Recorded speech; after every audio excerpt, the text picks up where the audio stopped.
نحمده ونصلي على رسوله الكريم اما بعد فاعوذ بالله من الشيطان الرجيم بسم الله الرحمن الرحيم رب اشرح لي صدري ويسر لي امري واحلل عقدة من لساني يفقهوا قولي۔ سبق نمبر 287 آیت نمبر 1 سے 11، لیسن نمبر 287 آیت نمبر 1 to 11 سورۃ المنافقون۔ لفظی ترجمہ۔ بسم اللہ الرحمن الرحیم۔ اذا جاءک المنافقون، جب آتے ہیں تیرے پاس منافق، قالو کہتے ہیں، نشہد ہم گواہی دیتے ہیں، انک بے شک آپ، لرسول اللہ البتہ اللہ کے رسول ہیں، واللہ یعلم اور اللہ جانتا ہے، انک لرسول بے شک آپ البتہ اس کے رسول ہیں، واللہ یشہد اور اللہ گواہی دیتا ہے، ان المنافقین بے شک منافق، لکاذبون البتہ جھوٹے ہیں، اتخذوا انہوں نے بنا لیا، ایمانہم اپنی قسموں کو، جنتاً ڈھال، فصدوا تو انہوں نے روک دیا، عن سبیل اللہ اللہ کے راستے سے، انہم بے شک وہ، ساء کتنا برا ہے، ما کانوا یعملون جو کچھ وہ کر رہے ہیں، ذالک یہ، بانہم بوجہ اس کے کہ بے شک وہ، آمنو ایمان لائے، ثم کفروا پھر انہوں نے کفر کیا، فتبع تو مہر لگا دی گئی، علی قلوبہم ان کے دلوں پر، فہم لا یفقہون پس وہ سمجھتے نہیں ہیں، وَإِذَا رَأَيْتَهُمْ اور جب تم دیکھو ان کو، تعجبک اچھے لگیں گے تم کو، اجسامہم ان کے جسم، وَإِن یقولوا اور اگر وہ بات کریں، تسمع لقولہم تم سنتے جاؤ ان کی بات کو، کأنہم گویا کہ وہ، خشبٌ لکڑیاں ہیں، مسندۃٌ تکیہ لگائی ہوئی، یحسبون وہ سمجھتے ہیں، کل صیحۃ ہر سخت آواز کو، علیہم اپنے اوپر، ہم العدو وہ دشمن ہیں، فاحذرہم پس ڈرو ان سے، بچو ان سے، قاتلہم اللہ غارت کرے ان کو اللہ، انا یؤفکون کہاں سے پھیرے جاتے ہیں، وَإِذَا قِیلَ لَهُمْ اور جب ان سے کہا جاتا ہے، تعالوا آؤ، یستغفر لکم رسول اللہ بخشش مانگتے ہیں تمہارے لیے اللہ کے رسول، لووا موڑتے ہیں،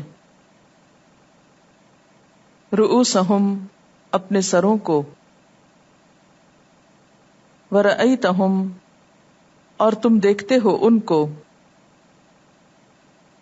یصدون وہ باز رہتے ہیں، وہم مستکبرون اور وہ تکبر کرنے والے ہیں. سواء علیہم، برابر ہے ان پر، استغفرت لہم، خواہ تم بخشش مانگو ان کے لیے، ام لم تستغفر لہم، یا نہ تم بخشش مانگو ان کے لیے. لن یغفر اللہ، ہرگز معاف نہ کرے گا اللہ، لہم، ان کو، ان اللہ، کیونکہ اللہ تعالی، لا یہدی، نہیں ہدایت دیتا، القوم الفاسقین، فاسق قوم کو. ہم الذین، وہ لوگ ہیں، یقولون، جو کہتے ہیں، لا تنفقوا، نہ تم خرچ کرو، الا، اوپر، من، جو، عند رسول اللہ، اللہ کے رسول کے پاس ہیں، حتی، یہاں تک کہ، ینفدوا، وہ بھاگ جائیں، وللہ، اور اللہ کے لیے ہیں، خزائن السماوات، خزانے آسمانوں کے، والارض، اور زمین کے، ولکن المنافقین، لیکن منافق لوگ،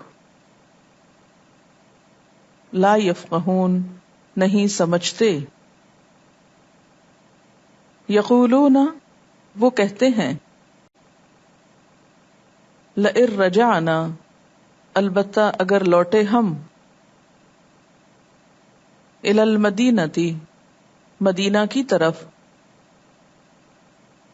لَيُخْرِجَنَّ الْأَعَزُّ، البتہ ضرور نکالے گا زیادہ عزت والا، منہا، اس سے، الْأَذَلَّ، زیادہ ذلیل کو،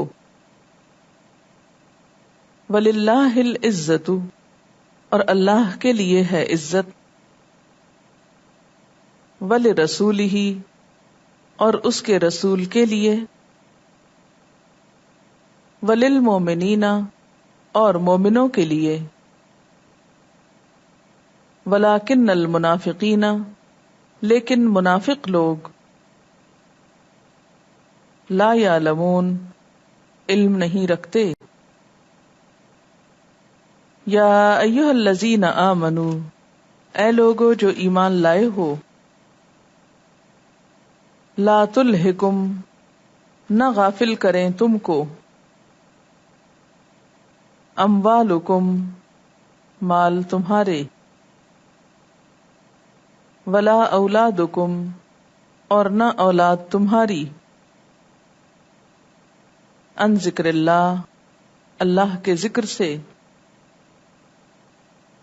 ومن یفعل ذلک، اور جو کوئی ایسا کرے گا، فاولئک، تو یہی لوگ، ہم الخاسرون، وہ خسارہ پانے والے ہیں. وانفقوا، اور خرچ کرو، مما، اس میں سے جو، رزقناکم، رزق دیا ہم نے تم کو، من قبل، اس سے پہلے، ان یأتی، کہ آ جائے، احدکم الموت، تم میں کسی ایک کو موت، فیقول، تو کہے، ربی، اے میرے رب، لولا، کیوں نہ، اخرتنی، تو نے ڈھیل دی مجھ کو، الی اجل قریب، ایک قریب کے وقت تک، فاصدق، تو میں صدقہ کرتا، خیرات دیتا، وَأَكُن اور میں ہو جاتا، من الصالحین نیکوں میں سے، وَلَن يُؤَخِّرَ اللَّهُ اور ہرگز نہ مہلت دے گا اللہ، ڈھیل دے گا اللہ، نفسن کسی نفس کو، اذا جاء جب آ جائے، اجلھا اس کی موت کا وقت، واللہ اور اللہ، خبیر خبر رکھنے والا ہے، بما تعملون ساتھ اس کے جو تم عمل کرتے ہو۔ اس صورت میں 2 رکوع ہیں، 11 آیات ہیں، 180 کلمات ہیں اور 973 حروف ہیں۔ حضرت ابو ہریرہ کی روایت ہے کہ نبی صلی اللہ علیہ وسلم جمعہ کے روز سورۃ جمعہ اور سورۃ منافقون پڑھا کرتے تھے۔ سورۃ الجمعہ کیوں پڑھتے تھے؟ تاکہ اہل ایمان کو ایک ریمائنڈر ہو اور انہیں نیکی پر ابھارا جائے۔ اور منافقون ساتھ کیوں پڑھتے؟ کہ مدینہ میں جو منافق ساتھی رہتے ہیں ان کو کھٹکایا جائے اور ان کو ہوش میں لایا جائے، ان کو بھی نصیحت کی جائے اور ان کو بھی سمجھایا جائے۔ تو یہاں پر آپ دیکھیے کیسا اعتدال ہے نصیحت میں بھی۔ اور پیچھے مسلمانوں کے اتحاد کی بات ہوئی، اور وہ اتحاد اللہ سے زیادہ قریبی تعلق کی وجہ سے آپس میں قائم ہوتا ہے۔ جتنا زیادہ کسی کے اندر اللہ کی یاد ہوگی، اللہ کا خوف ہوگا، اتنا زیادہ وہ اللہ کے راستے پہ چلنے والوں سے محبت کرے گا اور ان کے ساتھ اس کا تعلق ہوگا۔ یعنی خدا خوفی ایسی چیز ہے، اللہ کی یاد ایسی چیز ہے جو اللہ والوں کو آپس میں اکٹھا کرتی ہے۔ اور کون سی چیز ان کے درمیان انتشار پیدا کرتی ہے؟ منافقت، اللہ کو چھوڑ کر اور چیزوں کی محبت، اپنی ذات کی محبت یا عہدوں کی محبت یا دنیاوی کو اور شہرت کی محبت یا کسی بھی اور چیز کی محبت، یہ سب کچھ نفاق سے پھوٹتا ہے اور نفاق اختلاف کا سبب بنتا ہے۔ جس کو دین سے محبت ایسی ہوتی جیسے اپنے بچے سے، تو وہ اپنے بچے کا کوئی نقصان برداشت نہیں کر سکتا نا۔ اگر آپ کا بچہ بیمار ہو جائے، اس کو کوئی چوٹ لگ جائے، تو آپ کو چین آ سکتا نہیں، آ سکتا، آپ کا دل دکھ جائے گا، آپ بے سکون ہو جائیں گے۔ تو اسی طرح یہ کیسے ہو سکتا ہے کہ جو شخص اللہ سے سچی محبت کرتا ہو پھر وہ اللہ کے نام پر اکٹھا نہ رہ سکے؟ اور اگر اس مشن یا کاز کو کوئی نقصان پہنچے یا اس میں اختلاف اور اس میں باہم تفرقہ بازی ہو اور اصل مقصد پیچھے چلا جائے اور اس کو کوئی تکلیف ہی نہ ہو، اس پر کوئی دکھ ہی نہ ہو، اس کا سکون ہی نہ لٹے، یہ نہیں ہو سکتا۔ تو بات یہ ہے کہ جو شخص اس معاملے میں سچا ہو کہ اللہ کے دین کی ترقی ہو، اللہ کا دین دوسروں تک پہنچے، وہ خود بخود ایسے لوگوں کی تلاش میں ہو جاتا ہے، ان لوگوں کی قدر کرنے لگتا ہے اور ان لوگوں کو اپنے ساتھ ملا کے چلتا ہے جو اس کے اس کاز اور اس مشن میں مددگار ہوں۔ پھر وہ ان کو کاٹنے کی فکر نہیں کرتا، ان کی اصلاح اور ان کو جوڑنے کی فکر کرتا ہے۔ تو اس لیے سورۃ الجمعہ جہاں اتحاد کا سبق دیتی ہے، وہاں سورۃ المنافقون اس بات سے خبردار کرتی ہے کہ اختلاف اور دین کو نقصان دینے والی باتیں یہ انسان کی دنیا اور آخرت دونوں کے لیے تباہ کن ہے۔ بنیادی طور پر یہ سورت جو ہے یہ غزوہ بنو مستلق کے بارے میں نازل ہوئی جو کہ 6 ہجری میں ہوا، اور بنیادی طور پر اس میں جیسا کہ آپ جانتے ہیں کہ غزوہ بنو مستلق کے موقع پر حضرت عائشہ کا ہار کھو گیا تھا اور واقعہ پیش آیا، اور اس کے جو کانسیکوینسز تھے بعد میں ایک طویل عرصے تک مسلمانوں کو دیکھنے پڑے۔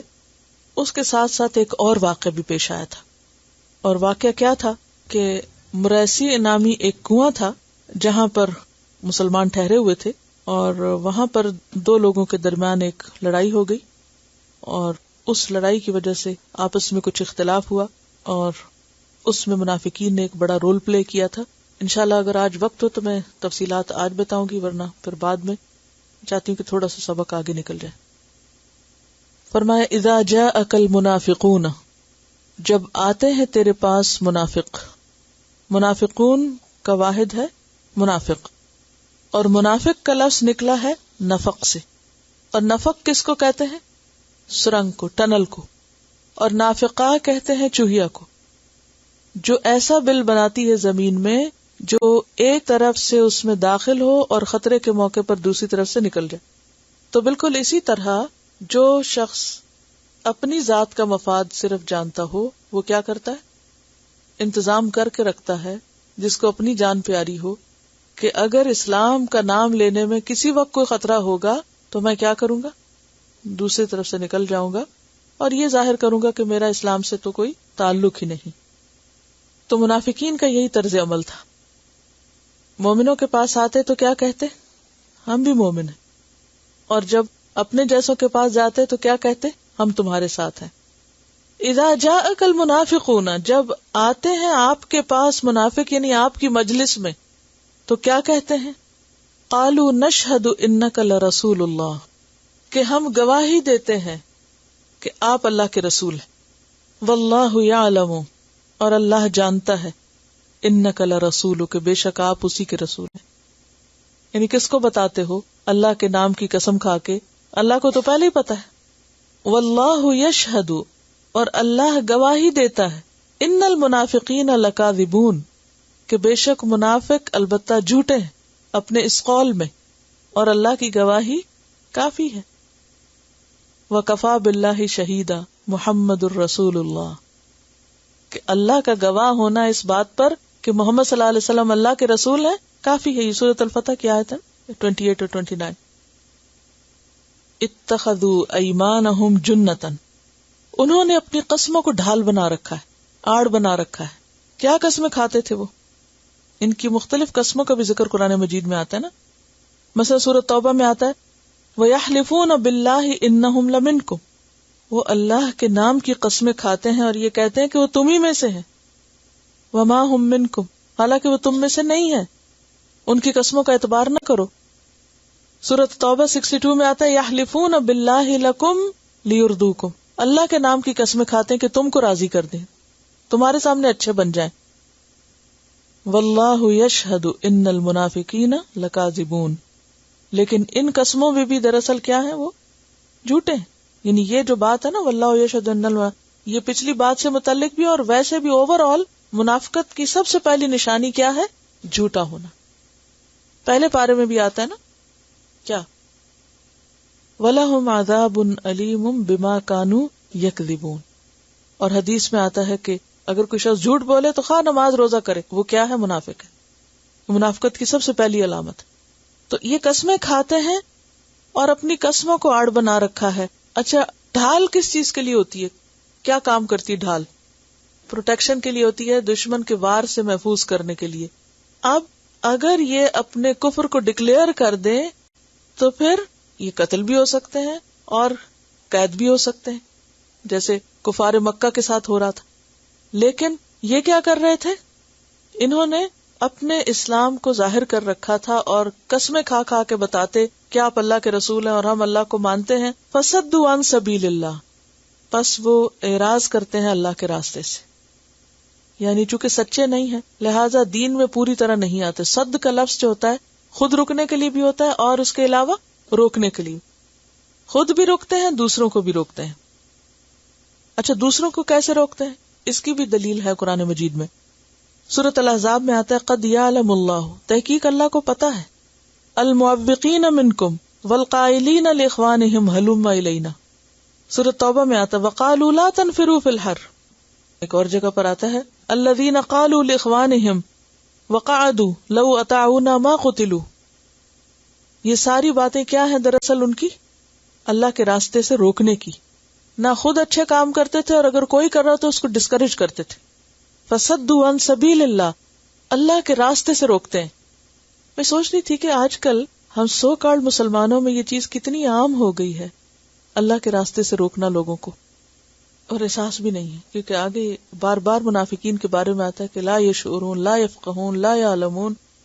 منافقت کی بنیادی طور پر وجہ یہ ہوتی ہے کہ انسان کی عقل، سمجھ، شعور اور علم دین کے معاملے میں انتہائی کمزور ہوتا ہے. باقی سب کچھ پتا ہوتا ہے لیکن دین کی سمجھ نہیں ہوتی. تو منافقت دین کے معاملے میں ناسمجھی سے جنم لیتی ہے. اسی سے پھر قول و فعل کا تضاد شروع ہو جاتا ہے. میں سوچ رہی ہوں کہ چھوٹی چھوٹی چیزوں پر دوسروں کو نیکی کے کام سے روکنا، اللہ کے راستے سے روکنا، بعض اوقات بے سوچے سمجھے ہم کر رہے ہوتے ہیں کہ چھوڑو اتنا بھی کیا کرنا، اتنا نہ تھکو، یہ نہ کرو، کوئی ضروری ہے روز پڑھنا، کوئی ضروری ہے یہ کرنا، اب سارا کچھ ہی دے ڈالو گے اللہ کے راستے میں، اب یہ سب ہی کر ڈالو گے. یعنی کوئی کسی بھی نیکی کا ارادہ کرے تو انکریج کرنے والے کتنے فیصد لوگ ہوتے ہیں اور ڈسکریج کرنے والے. کوئی نیکی سوچ لیں آپ، کوئی بھی اللہ کے راستے کا کام، کیونکہ ان سبیل اللہ جو ہے نا، تو سبیل اللہ میں پہلی درجہ کیا ہے؟ یعنی لوگوں کو ایمان لانے سے روکتے ہیں جو منافق کرتے تھے. پھر اس کے بعد ایمان لے آئے اگر کوئی تو دین پر عمل کرنے سے روکتے ہیں، اللہ کے راستے میں جہاد کے لیے نکلنے سے روکتے ہیں. یعنی ہر نیکی کے کام سے روکنا ان کا شعار بن چکا ہے. نیکی کے کام سے ڈسکریج کرنا، دین کی طرف جانے کو ڈسکریج کرنا، یہ کس قدر عام ہو گیا مسلمانوں کے اندر خود. یہ نہ کرو، شادی نہیں ہوگی، وہ نہ کرو، کاروبار نہیں ہوگا، وہ نہ کرو، فلاں ہو جائے گا. یعنی دنیا کے خوف اس حد تک ذہنوں پہ طاری ہیں کہ دنیا کی خاطر دین کو پورے کا پورا بھی بیچنا پڑے تو کوئی مشکل نہیں نظر آتا، کوئی فرق ہی نہیں پڑتا. یہ کس کا طرز عمل ہے؟ یہ کس کا طریقہ ہے؟ سوچنے کی بات ہے. اتخذوا ایمانہم جنتا فصدوا عن سبیل اللہ. اب یہ ہے کہ اپنے ایمان کا اظہار کر کے چھپے دشمن اور ایسے دشمن کہ اوپر سے مسلمان نظر آتے ہیں اور اندر اندر جڑیں کاٹتے ہیں. دیکھیں نا، اگر کوئی شخص نان مسلم ہے اور آپ کو کہتا نماز نہ پڑھو تو آپ کہیں گے دیکھا نا، یہ چونکہ نان مسلم اس لیے مجھے کہہ رہا ہے. اب ایک مسلمان جو آپ کا بڑا خیر خواہ بن کے بڑی محبت کے دعوے کر کے آپ کو کہتا ہے کہ دیکھو یہ نہ کرو، اس کا یہ اور یہ نقصان ہوگا تمہیں دنیا میں، اس کو آپ کیا کہیں گے؟ آپ کہیں گے ہاں یہ بھی تو مسلمان ہے نا آخر. اور پھر یہ ہے کہ بعض اوقات ڈائریکٹ الفاظ سے، بعض اوقات انڈائریکٹلی، بعض اوقات طنز کر کے، ہنس کے، مذاق اڑا کے، یعنی ڈسکریج کرنے کی 100 قسمیں ہو سکتی ہیں. اور اصل مطلوب کیا ہے کہ دین کی طرف نہ جائے کوئی، دین سے روکنا، سبیل اللہ سے روکنا. انہم ساء ما کانوا یعملون. بے شک بدترین ہے وہ چیز جو وہ کر رہے ہیں. کیا بدترین ہے؟ ایسی باتیں، اللہ کے راستے سے روکنے والی باتیں. اور اس میں آپ دیکھیے کہ زبان سے جو باتیں کرتے ہیں کیسے روکتے ہیں. قرآن پاک میں آتا سورۃ الفتح میں یقولون بألسنتہم ما لیس فی قلوبہم. اوپر اوپر سے ایسی باتیں کریں گے جو اندر سے نہیں ان کے دل میں ہوتی. اور عملی طور پر خود کیا کرتے ہیں؟ نماز کا وقت آئے تو کیسے رکتے ہیں؟ وَإِذَا قَامُوا إِلَى الصَّلَاةِ قَامُوا كُسَالَىٰ وَلَا يَذْكُرُونَ اللَّهَ إِلَّا قَلِيلًا. صدقہ خیرات کا وقت آئے تو وہ خوشی سے نہیں دیتے. پھر اسی طرح جہاد کے لیے نکلنے کا وقت آئے تو بہانے کرتے ہیں، اِنَّ بُيُوتَنَا عَوْرَةٌ، ہمارے گھر خالی ہیں. پھر اسی طرح يُخَادِعُونَ اللَّهَ وَالَّذِينَ آمَنُوا وَمَا يَخْدَعُونَ إِلَّا أَنفُسَهُم، ایمان والوں کو دھوکہ دیتے ہیں. تو یہ تمام چیزیں کیا ہیں؟ انہم ساء ما کانوا یعملون. یہ منافقانہ طرز زندگی ہے، اس کو بدترین طرز زندگی کہا جا رہا ہے. منافقت دراصل کیا ہے؟ ان آیات کی روشنی میں، خاص طور پر پہلی آیت کی روشنی میں، کہ جب آپ کے پاس آتے ہیں تو اونچی اونچی پکار کے کہتے ہیں نشہد انک لرسول اللہ، بار بار ری شور کراتے ہیں اپنی وفاداریاں. لیکن جب عمل کا وقت آتا ہے کہ آؤ نماز کی طرف آؤ، زکوٰۃ کی طرف آؤ، حج کی طرف، تو اس میں وہ کیا کرتے ہیں؟ ہر نیکی کے کام میں رکاوٹ بنتے ہیں.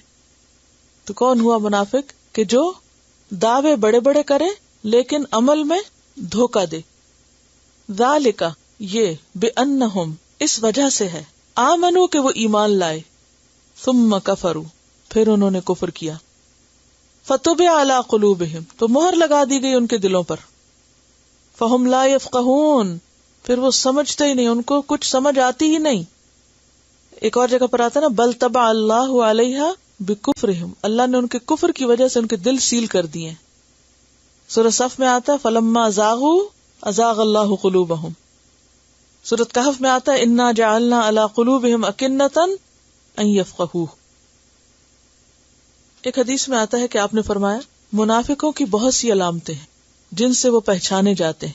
ان کا سلام لعنت ہے، یعنی سلام کو سلام کی طرح نہیں کرتے بلکہ ایسے الفاظ بولتے ہیں کہ جن کا مطلب سلام کی بجائے کیا بنتا ہے؟ لعنت بنتا ہے. ان کی خوراک لوٹ مار ہے، یعنی چوری اچکا، ادھر ادھر لوگوں کو دھوکہ دے کے. ان کی غنیمت حرام اور خیانت ہے. وہ مسجدوں کی نزدیکی ناپسند کرتے ہیں، مسجد جانا ان کو نہیں پسند.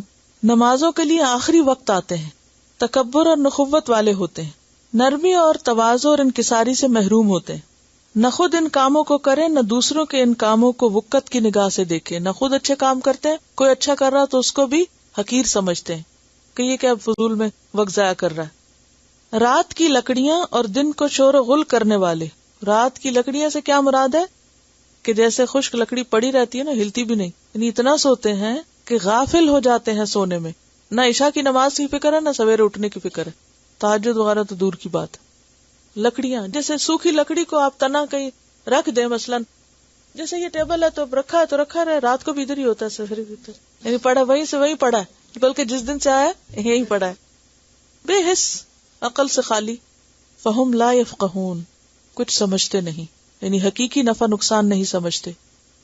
وَإِذَا رَأَيْتَهُمْ، اور جب تم ان کو دیکھو تُعْجِبُكَ أَجْسَامُهُمْ، تمہیں ان کے جسم حیران کر دیں، یعنی جسمانی طور پر بہت فٹ، بہت خوبصورت ہے، کیونکہ ساری توجہ ہے ہی جسم پر۔ وَإِن يَقُولُوا، اور اگر وہ باتیں کرے تَسْمَعْ لِقَوْلِهِمْ، تم ان کی باتیں سنتے رہ جاؤ۔ کہتے ہیں کہ عبداللہ بن ابی جو تھا بہت لمبا چوڑا اور فصیح اللسان شخص تھا، جب وہ باتیں کرتا تو آپ اس کی باتیں سنتے تھے، یعنی بعض لوگ ہوتے نا بات کر رہے ہوتے تو آپ خود بخود ان کی طرف توجہ کرتے، سنتے ہی رہ جائیں کیا کہہ رہے ہیں۔ كَأَنَّهُمْ خُشُبٌ مُسَنَّدَةٌ، گویا کہ وہ لکڑیاں ہیں سہارا دی ہوئی۔ خشب، خشب کو کہتے ہیں، خشب کی جمع ہے کارآمد لکڑی، ٹمبر نہیں ہوتا، سخت اور موٹی لکڑی۔ مسندہ، سند سے، سند کہتے ہیں ٹیک لگانے کو، سہارا دی ہوئی۔ اصل میں لکڑی کا کیا کام ہوتا ہے؟ ایسے ٹمبر یا ایسے پلر جو ہوتے ہیں وہ عام طور پر چھتوں میں لگتے ہیں اور چھت کو سہارا دیتے ہیں، یا پلر بن کے پہلے زمانے میں عام طور پر لکڑیوں سے ہی ٹیک لگائی، یعنی زمین سے چھت تک پورا پورا بوجھ اٹھا لیتے تھے۔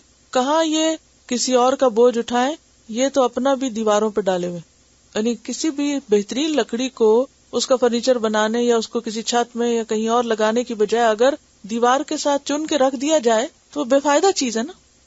تو ایک تو اس مثال سے ان کے بے فائدہ ہونے کی بات آتی ہے، دوسری بات یہ کہ لکڑی جہاں رکھ دو بس وہی ہے، اس میں کوئی ترقی نہیں ہوتی، نشو نما نہیں ہوتی۔ لکڑی جب تک درخت ہوتا ہے تو کیا کرتا ہے؟ مومن کی مثال کیا ہے؟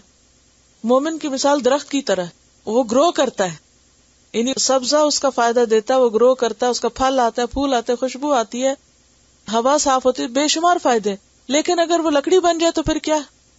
لکڑی کب بنتا ہے؟ وہ جب اصل سے کٹ جاتا ہے، یعنی اس کے اندر جڑ کر رہنے اور اجتماعی زندگی کی صلاحیت نہیں۔ اچھا، عام طور پر جب لکڑیاں کٹتی ہیں تو پھر کبھی آپ نے دیکھا ہوگا کہ کاٹ کاٹ کے ایک کے اوپر ایک اس طرح پائل اپ کر کے، عموماً گیلی لکڑیاں جو ہوتی ہیں دیوار کے ساتھ کھڑی کی، سیدھا بچھانے کی بجائے ان کو سکھانے کے لیے ٹیڑھا ٹیڑھا کر کے دیوار کے ساتھ ٹیک لگا کے رکھ دی جاتی۔ اب آپ دیکھیں کہ ایک طرف ان کے بے فائدہ ہونے، بیکار ہونے اور علم اور معرفت سے خالی ہونے اور خیر سے خالی ہونے کی بات ہے، دوسری طرف ان کے آپ کی مجلس میں آ کر بیٹھنے کے انداز پر بات ہے۔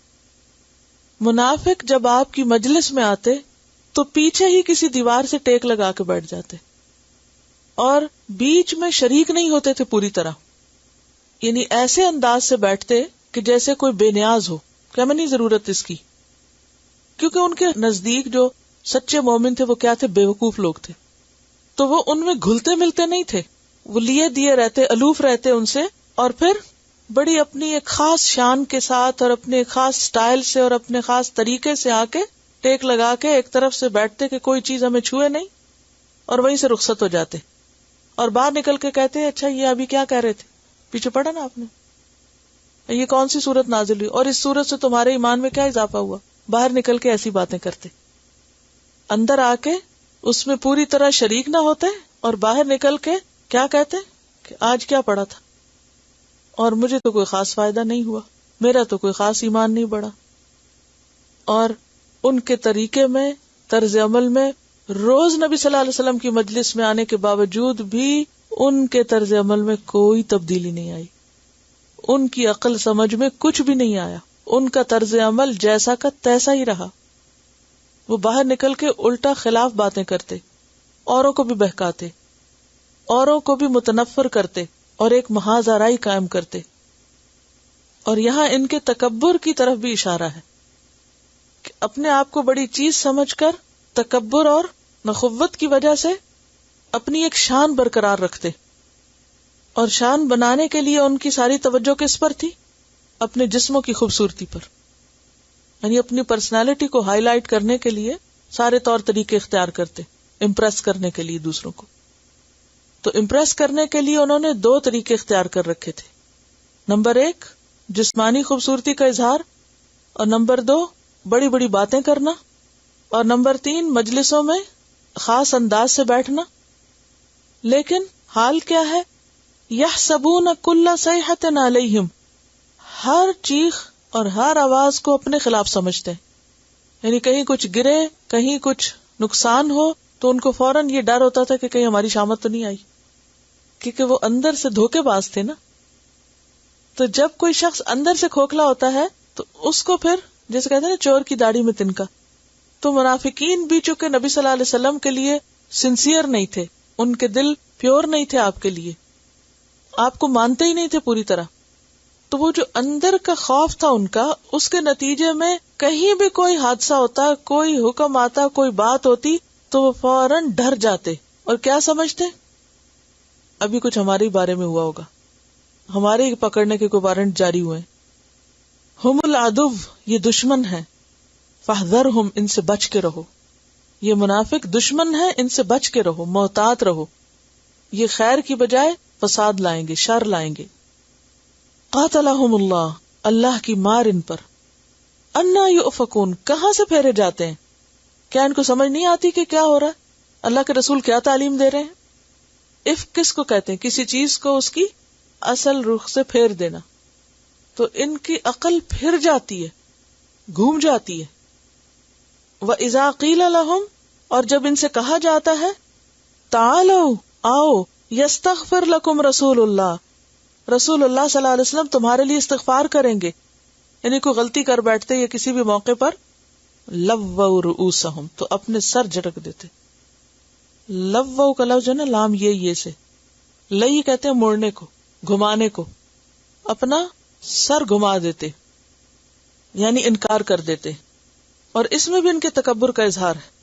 یعنی جب ان سے کہا جاتا کہ آؤ رسول اللہ صلی اللہ علیہ وسلم کے پاس جا کے معافی مانگ لو، ایکسکیوز کر لو، کیونکہ ان کی حرکتیں تو پکڑی جاتی تھی نا، جہاں کہیں کوئی گڑبڑ کرتے تو وہ پتہ چل جاتا کہ یہ سنسیئر لوگ نہیں ہیں. مثلاً عبداللہ بن ابی کے بارے میں آتا ہے کہ جب اسے ایک موقع پر یہی کہا گیا کہ آؤ نبی صلی اللہ علیہ وسلم سے معافی مانگ لو، تو کہنے لگا تم نے مجھے ایمان لانے کو کہا، میں ایمان لے آیا. تم نے نمازیں ادا کرنے کو کہا، میں نے وہ بھی کر لی. تم نے زکوٰۃ ادا کرنے کو، میں نے وہ بھی کر دی. اب تم یہ چاہتے ہو کہ میں محمد صلی اللہ علیہ وسلم کو سجدہ کروں؟ بھئی کون کہہ رہے تمہیں سجدہ کرنے کو؟ لیکن گفتگو میں مبالغہ آرائی خود ہی کر کے اور آپ کے پاس جانے سے انکار کر دیا اس نے. تو اسی متکبرانہ جو ان کی کیفیت ہے اس کا ذکر یہاں پر کیا گیا ہے. وَإِذَا قِيلَ لَهُمْ تَعَالَوْا يَسْتَغْفِرْ لَكُمْ رَسُولُ اللَّهِ لَوَّوْا رُؤُوسَهُمْ وَرَأَيْتَهُمْ يَصُدُّونَ، اور تم دیکھو گے ان کو کہ وہ رکتے ہیں، آپ کے پاس نہیں آنا چاہتے. وَهُمْ مُسْتَكْبِرُونَ، اور وہ تکبر کرتے ہیں، اپنے آپ کو بڑی چیز سمجھتے ہیں. سواء علیہم، برابر ہے ان پر، استغفرت لہم، خواہ تم ان کے لیے استغفار کرو، ام لم تستغفر لہم، یا استغفار نہ کرو، لن یغفر اللہ لہم، اللہ ان کو ہرگز معاف نہ کرے گا. ان اللہ لا یہدی القوم الفاسقین، بے شک اللہ فاسق لوگوں کو ہدایت ہی نہیں دیتا. سورۃ توبہ میں آتا نا ان المنافقین هم الفاسقون. اہل ایمان کا طرز عمل اس سے بالکل مختلف تھا. ان سے کوئی غلطی ہوتی تو وہ آپ کے پاس آتے، خود بھی توبہ کرتے، آپ سے بھی کہتے. جیسے سورۃ النساء میں آتا وَلَوْ أَنَّهُمْ إِذ ظَلَمُوا أَنفُسَهُمْ جَاءُوكَ فَاسْتَغْفَرُوا اللَّهَ وَاسْتَغْفَرَ لَهُمُ الرَّسُولُ لَوَجَدُوا اللَّهَ تَوَّابًا رَحِيمًا، کہ اگر کسی غلطی کے بعد آپ کے پاس آ جاتے، خود بھی توبہ کرتے، آپ سے بھی استغفار کی درخواست کرتے اور آپ ان کے لیے استغفار کرتے، تو اللہ تعالیٰ ان کی غلطی کو معاف کر دیتا. لیکن ان کے بارے میں کیا آیا سورۃ توبہ میں؟ استغفر لہم او لا تستغفر لہم، ان تستغفر لہم 70 مرۃ فلن یغفر اللہ لہم، کہ پیغمبر بھی ایسے منافقوں کے لیے 70 بار استغفار کرے تو بھی ان کو معاف نہیں کیا جائے گا، کیونکہ یہ اسلام کے سب سے بڑے دشمن. کہتے ہیں نا گھر کا بھیدی لنکا ڈھائے، جس کا آپ سے کوئی سروکار نہیں وہ آپ کو نہ فائدہ دیتا نہ نقصان دیتا ہے. لیکن جو آپ کے ساتھ اٹھتے بیٹھتے ہیں سب کچھ جانتے ہیں اور پھر باہر نکل کر آپ ہی کے خلاف باتیں کرتے ہیں، وہ سب سے بڑے مجرم ہوتے ہیں. کہتے ہیں نا قیامت کے دن تم سب سے زیادہ بدترین شکل والا اس شخص کو پاؤ گے جس کے 2 چہرے. سب سے بدترین حال میں وہ شخص ہوگا جو 2 چہروں والا ہے. ایک گروہ کے پاس ایک چہرے سے جاتا ہے، دوسرے کے پاس دوسرے سے جاتا ہے. سامنے کچھ ہوتا ہے، پیچھے کچھ ہوتا ہے. سامنے تعریف کرے گا، سلام کرے گا اور بہت عقیدت کا اظہار کرے گا، نشہد انک لرسول اللہ، اور باہر نکل کر آپ ہی کے خلاف بہکانا لوگوں کو اور نیکی کا کام کرنے والوں پہ ہنسنا. جیسے ایک شخص جنگ تبوک میں ایک مٹھی کھجور لے کے جا رہے تھے صدقے کے لیے، تو انہیں کیا کہا، ہنسنے لگے اور کہا کہ اس کھجور سے روم فتح ہوگا، تاکہ ڈسکریج کرے. کیونکہ جو مومن ہوتا ہے نا صاف دل ہوتا ہے، اسٹریٹ فارورڈ ہوتا ہے. اگر اس کو کسی سے کوئی شکایت ہوتی ہے تو وہ اس کے منہ پہ کہہ سکتا ہے کہ بھی تم یہ نہ کرو، یہ بات غلط ہے. لیکن منافق جو ہوتا ہے بزدل ہوتا ہے، ہمیشہ وہ سامنے کچھ بھی نہیں کہہ سکتا، نہ کہتا ہے، وہ پیچھے سے جڑیں کاٹتا ہے. تو جو ایمان ہوتا ہے نا وہ انسان کو بہت کانفیڈنٹ کر، کیونکہ وہ کسی کا برا نہیں چاہتا نا. مومن کسی کا برا نہیں چاہتا. وہ اگر کسی کو اس کی غلطی بتاتا ہے تو وہ بھی اس کی خیرخواہی ہوتی ہے، وہ اس کی بھلائی میں بتاتا ہے. جیسے اگر آپ اپنے بچوں کو کچھ سمجھاتے ہیں اور بازو کو ڈانٹ بھی دیتے ہیں تو کیا آپ بچوں سے نفرت کر رہے ہوتے یا آپ کو اپنے بچوں کی بھلائی مطلوب نہیں ہوتی؟ تو مومن دوسرے مومن سے اسی طرح محبت کرتا ہے جس طرح وہ اپنے بچوں سے محبت کرتا ہے.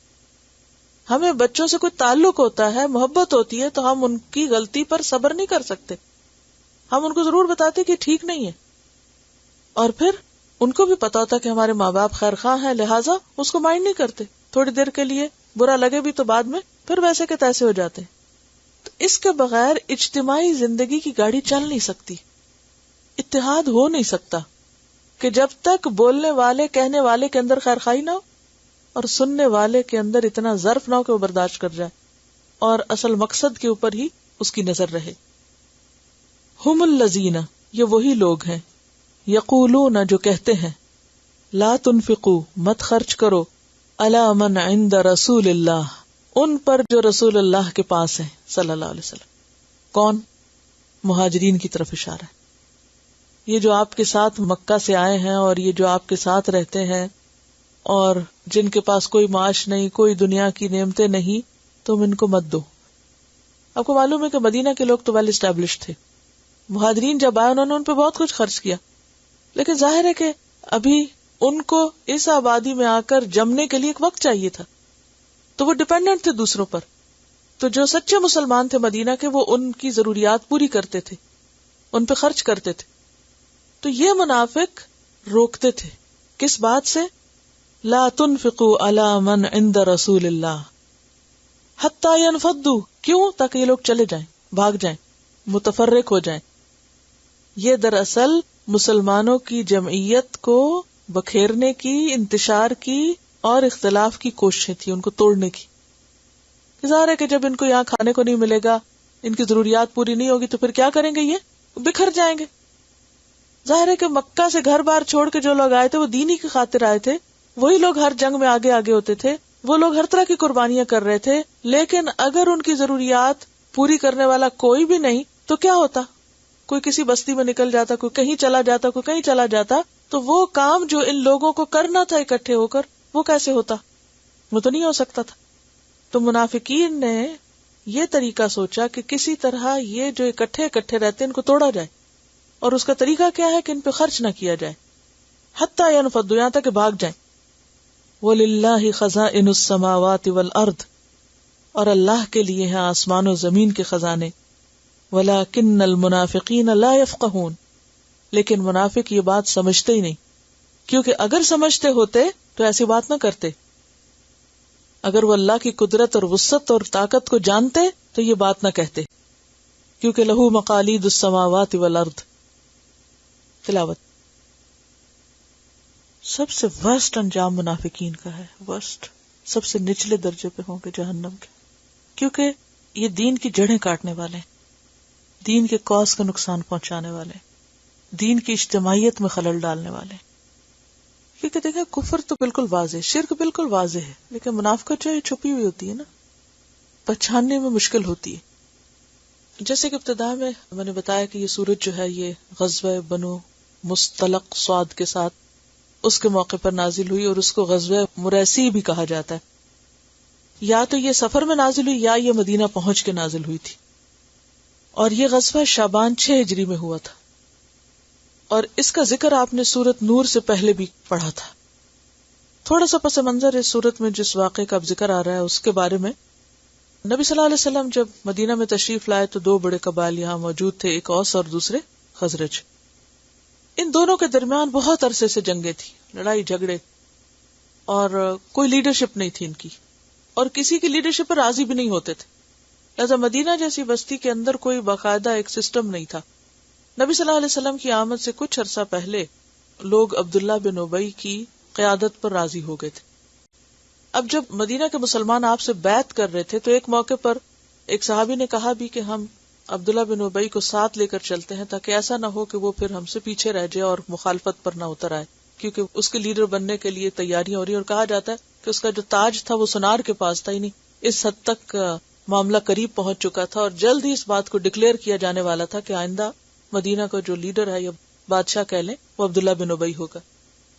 اور اتفاق یہ ہوئی کہ جب آپ صلی اللہ علیہ وسلم کی خدمت میں جو وفد حاضر ہوا بیعت کے لیے، اس نے اس کا انتظار نہیں کیا اور اس مصلحت کو کوئی اہمیت نہیں دی، اور سارے قبائل کے 75 لوگ آپ کے پاس حاضر ہوئے، اور ہر خطرہ مول لے کے نبی صلی اللہ علیہ وسلم کو انہوں نے مدینہ میں آنے کی دعوت دے دی۔ اب کیا ہوا کہ جب مدینہ میں آپ تشریف لائے تو انصار کے ہر گھرانے میں اتنا اسلام پھیل چکا تھا کہ عبداللہ بن ابی بے بس ہو گیا کہ لوگوں کو اپنی طرف پھر مائل کر سکے۔ اب خود بخود کی عادت جو تھی وہ نبی صلی اللہ علیہ وسلم کی طرف شفٹ ہو رہی تھی۔ اب یہ ہوا کہ جب آپ صلی اللہ علیہ وسلم کو لوگوں نے متفقہ طور پر اپنا لیڈر مان لیا تو اس شخص کو حسد کی وجہ سے اور اس دکھ کی وجہ سے کہ اس کی دنیا کی جو سرداری ہے وہ ماری گئی، کسی بھی موقع پر اس نے آپ کا حقیقی معنوں میں ساتھ نہیں دیا، بلکہ ہر موقع پر کسی نہ کسی طرح لوگوں کو آپ کے خلاف برگلاتا رہا۔ اور ان ساری چھپی ہوئی منافقانہ کوششوں کے باوجود ہر جمعے کو جب نبی صلی اللہ علیہ وسلم خطبہ دینے لگتے تو کیا کرتا؟ باقاعدہ اٹھ کھڑا ہوتا اور کھڑے ہو کر کہتا کہ لوگوں دیکھو یہ اللہ کے رسول تمہارے پاس آئے ہیں اور ان کے ذریعے اللہ نے تم کو شرف بخشا ہے، اور تم سب ان کی تائید کرو، مدد کرو، ان کی بات غور سے سنو اور ان کی اطاعت کرو، یعنی یہ بتانے کے لیے کہ میں بھی ساتھ ہوں۔ اور یہ اس کا طرز عمل جو تھا، عام مسلمانوں کو تو اس دھوکے کا نہیں پتا تھا، وہ سمجھتے کہ یہ شخص جو ہے یہ آپ صلی اللہ علیہ وسلم کا بہت خیر خواہ ہے، لہذا وہ اس کی چھپی دشمنی کو سمجھ نہیں پاتے تھے۔ تو اللہ تعالیٰ نے مختلف مواقع پر خوب کھولا۔ ایک مرتبہ آپ صلی اللہ علیہ وسلم راستے سے گزر رہے تھے تو یہ راستے میں مل گیا، تو آپ سے اس نے بہت بدتمیزی کی، تو آپ نے ذرا سعد بن عبادہ سے شکایت کی، تو انہوں نے کہا اللہ کے رسول صلی اللہ علیہ وسلم اس شخص کے ساتھ نرمی برتیے، آپ کی تشریف آوری سے پہلے ہم اس کے لیے شاہی تاج تیار کر رہے تھے، اب یہ سمجھتا ہے کہ اس کی بادشاہت چھن گئی ہے تو اس لیے آپ اس کے ساتھ یعنی اس کو اگنور کر دیں۔ جنگ بدر کے بعد جب بنو قینقاع کو نکالا گیا تو اس موقع پر بھی یہ ان کی حمایت میں اٹھ کھڑا ہو کہ ان کو نہ نکالا جائے۔ جنگ احد کے موقع پر اس نے کیا کیا تھا؟ 300 لوگوں کو اپنے ساتھ لے کر واپس چلا گیا۔ پھر اس کے بعد کیا ہوا؟ جنگ احد کے بعد جب پہلا جمعہ آیا تو حسب معمول پھر کھڑا ہو گیا، تو لوگوں نے اس کا دامن کھینچ لیا اور کہا کہ بیٹھ جاؤ، اب تم یہ باتیں کرنے کے اہل نہیں ہو۔ اور یہ پہلا موقع تھا جب مدینہ میں پہلی مرتبہ اس کی ایک طرح سے تذلیل کی گئی تھی، تو اس پر یہ اتنا غصے میں آیا، جب لوگوں نے کہا نا ہمیں نہیں سننی تمہاری یہ باتیں، تم چپ رہو، تو بہت غصے میں آیا اور لوگوں کی گردنیں پھلانگتا وہ مسجد سے باہر نکل گیا۔ مسجد کے دروازے پہ بعض انصاریوں نے کہا کہ یہ کیا کر رہے، تم واپس چلو، اللہ کے رسول سے استغفار کی درخواست کرو، ان سے معافی مانگ لو۔ تو اس نے بگڑ کے جواب دیا کہ مجھے کوئی استغفار نہیں کرنا اور کرانا۔ لووا رؤوسہم، یعنی اس نے سر بھی جھٹک دیا اور نہیں آیا واپس۔ پھر غزوہ بنو نذیر ہوا جس کا ذکر آپ نے کس میں پڑھا؟ سورۃ الحشر میں۔ اس موقع پر اس نے کیا کیا؟ ابھی گزری، اب آپ بتائیے کیا کیا تھا اس نے؟ جب آپ صلی اللہ علیہ وسلم نے بنو نذیر کو نوٹس بھیجا کہ اتنے دنوں میں نکل جاؤ، تو اس نے کیا کیا، اس نوٹس کے جواب میں ایک اور پیغام بھیجا ان کو، بالکل نہ نکلنا، ہم تمہارے ساتھ ہیں اور ہم فوج لے کے تمہاری مدد کو آ جائیں گے۔ تو اس پر اللہ سبحانہ وتعالیٰ نے جو آیات اتاری وہ آپ پیچھے پڑ چکے ہیں۔ اب یہ تھا کہ اس کا معاملہ دن بدن کھلتا جا رہا تھا، یعنی سب کو پتہ چل رہا تھا کہ یہ سنسیئر شخص نہیں ہے، لیکن آپ جانتے ہوئے بھی کہ یہ شخص منافق ہے درگزر کر رہے تھے، کیونکہ اس کے ساتھ ایک بڑا جتھا تھا لوگوں کا۔ احد میں 300 لوگ اس کے ساتھ تھے جنہوں نے اس کی بات مانی، اور بعد میں بھی تقریباً مدینے کی کم از کم 1/3 آبادی اس کے ساتھ تھی، 1/3 اس کے ساتھ۔ ایسے میں اگر آپ اس کو کچھ کہتے تو وہ 1/3 جو تھے وہ ایک طرح سے بغاوت کر دیتے۔ اب باہر سے ہر سال جنگ مسلط ہو رہی، اندر کے لوگ بھی باغی ہو جائیں تو کیا ہوتا؟ یہ اسلام کے فیوچر کے لیے درست نہ تھا۔ بہرحال اب اس کے بعد غزوہ بنو مستلق کا موقع ہوا، یعنی مہم پیش آئی، تو نبی صلی اللہ علیہ وسلم کے ساتھ چلا گیا۔ عام طور پر یہ جنگوں میں ساتھ نہیں تھے یہ لوگ منافقین، لیکن اس جنگ میں اتفاق سے ساتھ چلے گئے، اور اس پر سورۃ توبہ میں اللہ تعالیٰ فرماتا ہے اگر یہ ساتھ نکلے تو تمہارے درمیان اور فساد ڈالیں گے، پھوٹ ڈالیں گے۔ اب ہوا یہ کہ وہاں پہنچ کر انہوں نے کیا کیا کہ مسلمانوں نے غزوہ میں کامیابی حاصل کی، اور ان کی جو اسی جنگ میں حضرت جویریہ ہاتھ آئی تھی جو ثابت بن قیس کے حصے میں آئی، پھر آپ نے ان کو آزاد کر کے ان سے نکاح کیا تھا، اور پھر بعد میں جب ان کو آزاد کیا گیا تو جتنے صحابہ کے پاس جو بھی اس قبیلے کے قیدی تھے انہوں نے سب کے سب کو آزاد کیا، اور پھر سب مسلمان ہو گئے، اور اس قبیلے کا جو سردار تھا حارث بن زرار وہ بھی مسلمان ہو گئے، حضرت جویریہ کا والد جو تھے۔ اب یہاں پر دشمنوں کو شکست دے دی، سب کچھ ہو گیا، اب واپسی کا سفر اختیار کیا جا رہا ہے۔ تو ہوا یہ کہ بنو مستلق کو شکست دینے کے بعد ابھی لشکر اسلام اسی بستی میں ٹھہرا ہوا تھا جو مریسی نامی کنویں پہ آباد تھی کہ یکا یک 2 لوگوں میں پانی کا جھگڑا ہو گیا۔ ان میں سے ایک کا نام جہجہ تھا جو حضرت عمر کے ملازم تھے اور ان کا گھوڑا سنبھالنے کی خدمت انجام دیتے، اور دوسرے صاحب سنان بن وبر الجہنی تھے جن کا قبیلہ خزرج کے ایک حلیف قبیلے کے ساتھ تعلق تھا۔ پہلے زبانی ترش کلامی ہوئی، پھر ہاتھا پائی پہ نوبت آ گئی۔ جہجہ نے سنان کو ایک لات رسید کر دی۔ اسے قدیم روایات کے مطابق انصار اپنی بہت توہین سمجھتے تھے۔ اس پر سنان نے انصار کو پکارا، جہجہ نے مہاجرین کو بلا لیا۔ ابن ابی نے اس جھگڑے کی خبر سنتے ہی اوس اور خزرج کے لوگوں کو بھڑکانا اور چیخنا شروع کر دیا کہ دوڑو اور اپنے اپنے حلیف کی مدد کرو۔ ادھر سے کچھ مہاجرین بھی نکل آئے، قریب تھا کہ بات بڑھ جاتی اور یہ لوگ آپس میں لڑ پڑتے۔ اور یہ بھی یاد رکھیے کہ ابھی تک تربیت پوری نہیں ہوئی تھی، اور نئے نئے لوگ جو دن بدن اسلام میں شامل ہو رہے تھے وہ سارے اس طرح تو تربیت یافتہ نہیں تھے۔ یہ شور جب ہوا کہ عبداللہ بن ابی چیخ رہا ہے اور ادھر سے ایک اپنے قریبی لوگوں کو بلا رہا ہے دوسرا، تو آپ ایک دم باہر آئے اور آپ نے فرمایا ما بال دعوی الجاہلیہ، یہ جاہلیت والی باتیں کیسی ہیں؟ ما لکم ولدعوت الجاہلیہ، تم اور یہ جاہلیت کی پکار، دعوہا فانہا منتنہ، چھوڑو اس کو، انتہائی گندی چیز ہے کہ تم عصبیت کی بنا پر اور قبائل کی بنیاد پر اپنی پہچان کرا رہے ہو، اور انصار انصار کو بلا رہے ہیں اور مہاجرین کو آوازیں دے رہے ہیں اور ایک دوسرے سے لڑنے کے لیے تیار ہو گئے ہو۔ اب ہوا یہ کہ ہر وہ شخص جس کے دل میں منافقت تھی وہ سب عبداللہ بن ابی کے پاس پہنچ گئے، اور ان لوگوں نے جمع ہو کر کہا کہ اب تک تو تم سے امیدیں وابستہ تھیں اور تم مدافعت کر رہے تھے، مگر اب ہمیں معلوم ہو رہا ہے کہ تم ہمارے مقابلے میں ان کنگلوں کے مددگار بن گئے ہو۔ کنگلے کن کو کہتے تھے؟ مہاجرین۔ ابن ابی پہلے ہی کھول رہا تھا، ان باتوں سے اور بھڑک اٹھا، کہنے لگا یہ سب تمہارا اپنا ہی کیا دھرا، تم لوگوں نے ان کو اپنے ملک میں جگہ دی، ان پہ اپنے مال تقسیم کیے، یہاں تک کہ اب یہ پھل پھول کر خود ہمارے ہی حریف بن گئے۔ اور اس پر ایک اور جملہ بھی آتا ہے کہ اس نے کہا کہ اصحاب محمد کی حالت ایسی ہے جیسے کوئی اپنے کتے کو کھلا پلا کر موٹا تازہ کرے تاکہ وہ اسی کو پاڑ کھائے، یعنی صحابہ کرام کو یہ اس سے تشبیہ دینے لگا۔ تم لوگ ان سے ہاتھ روک لو تو یہ چلتے پھرتے دیکھو کیسے نظر آئیں، یعنی ان پہ خرچ نہ کرو، خدا کی قسم مدینے پہنچ کر ہم میں سے جو عزت والا وہ ذلیل کو باہر نکال دے گا، یعنی اب ہم ان کو یہاں رہنے نہیں دیں گے، اب ان کو یہاں سے نکال دیں گے۔ مجلس میں اتفاق سے زید بن ارقم موجود تھے، وہ ایک کم عمر لڑکے تھے، انہوں نے یہ باتیں سن کر اپنے چچا سے ذکر کیا کہ یہ منافقین اس طرح کی باتیں کر رہے ہیں۔ ان کے چچا نے جو انصار کے رئیسوں میں سے تھے، انہوں نے جا کے نبی صلی اللہ علیہ وسلم کی خدمت میں یہ باتیں بتا دیں کہ سارے منافق ایک جگہ اکٹھے ہوئے ہیں اور اس قسم کی باتیں کر رہے ہیں.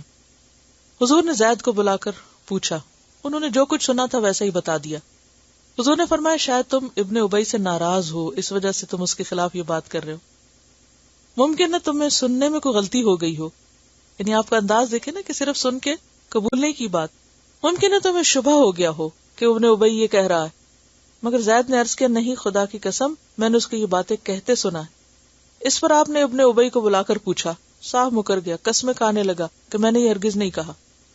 انصار کے لوگوں نے بھی کہا حضور لڑکے کی بات ہے، یعنی یہ چھوٹا بچہ ہے جس نے آ کے آپ کو یہ بات کہی ہے، شاید اسے وہم ہو گیا ہو، اور یہ عبداللہ بن ابی ہمارا بزرگ ہے، بڑا ہے، اس کے مقابلے میں ایک لڑکے کی بات کا اعتبار نہ کرے. قبیلے کے بڑے بوڑھے بھی حضرت زید کے پیچھے پڑ گئے. وہ بیچارے بہت غمگین رنجیدہ ہو کر اپنی جگہ بیٹھ گئے.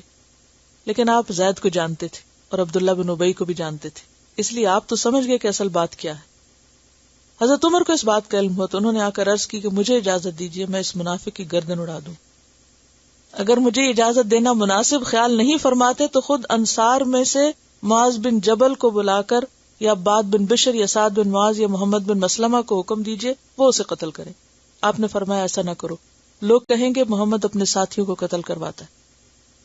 اس کے بعد آپ نے فوراً کوچ کا حکم دیا، حالانکہ وہ کوچ کا وقت نہیں تھا. مسلسل 30 گھنٹے چلتے رہے. کیوں چلایا اتنا سب کو؟ تھا کہ وہ جو خراب فیلنگ ہے اور غصہ ہے اور ایک دوسرے کے بارے میں جو نفرت ہے، جھگڑے کی وجہ سے جو کچھ کریٹ ہو گیا ہے، یہ سب ختم ہوا. یہاں تک کہ لوگ تھک کے چور ہو گئے. تو آپ نے ایک جگہ پڑاؤ کیا، تھکے ہوئے لوگ زمین پہ کمر ٹکاتے ہی سو گئے. یہ آپ نے اس لیے کیا کہ جو مریسی کے کنویں پہ پیش آیا تھا اس کے اثرات لوگوں کے ذہن سے محو ہو جائیں. یہ کتنی حکمت کی بات ہے نا.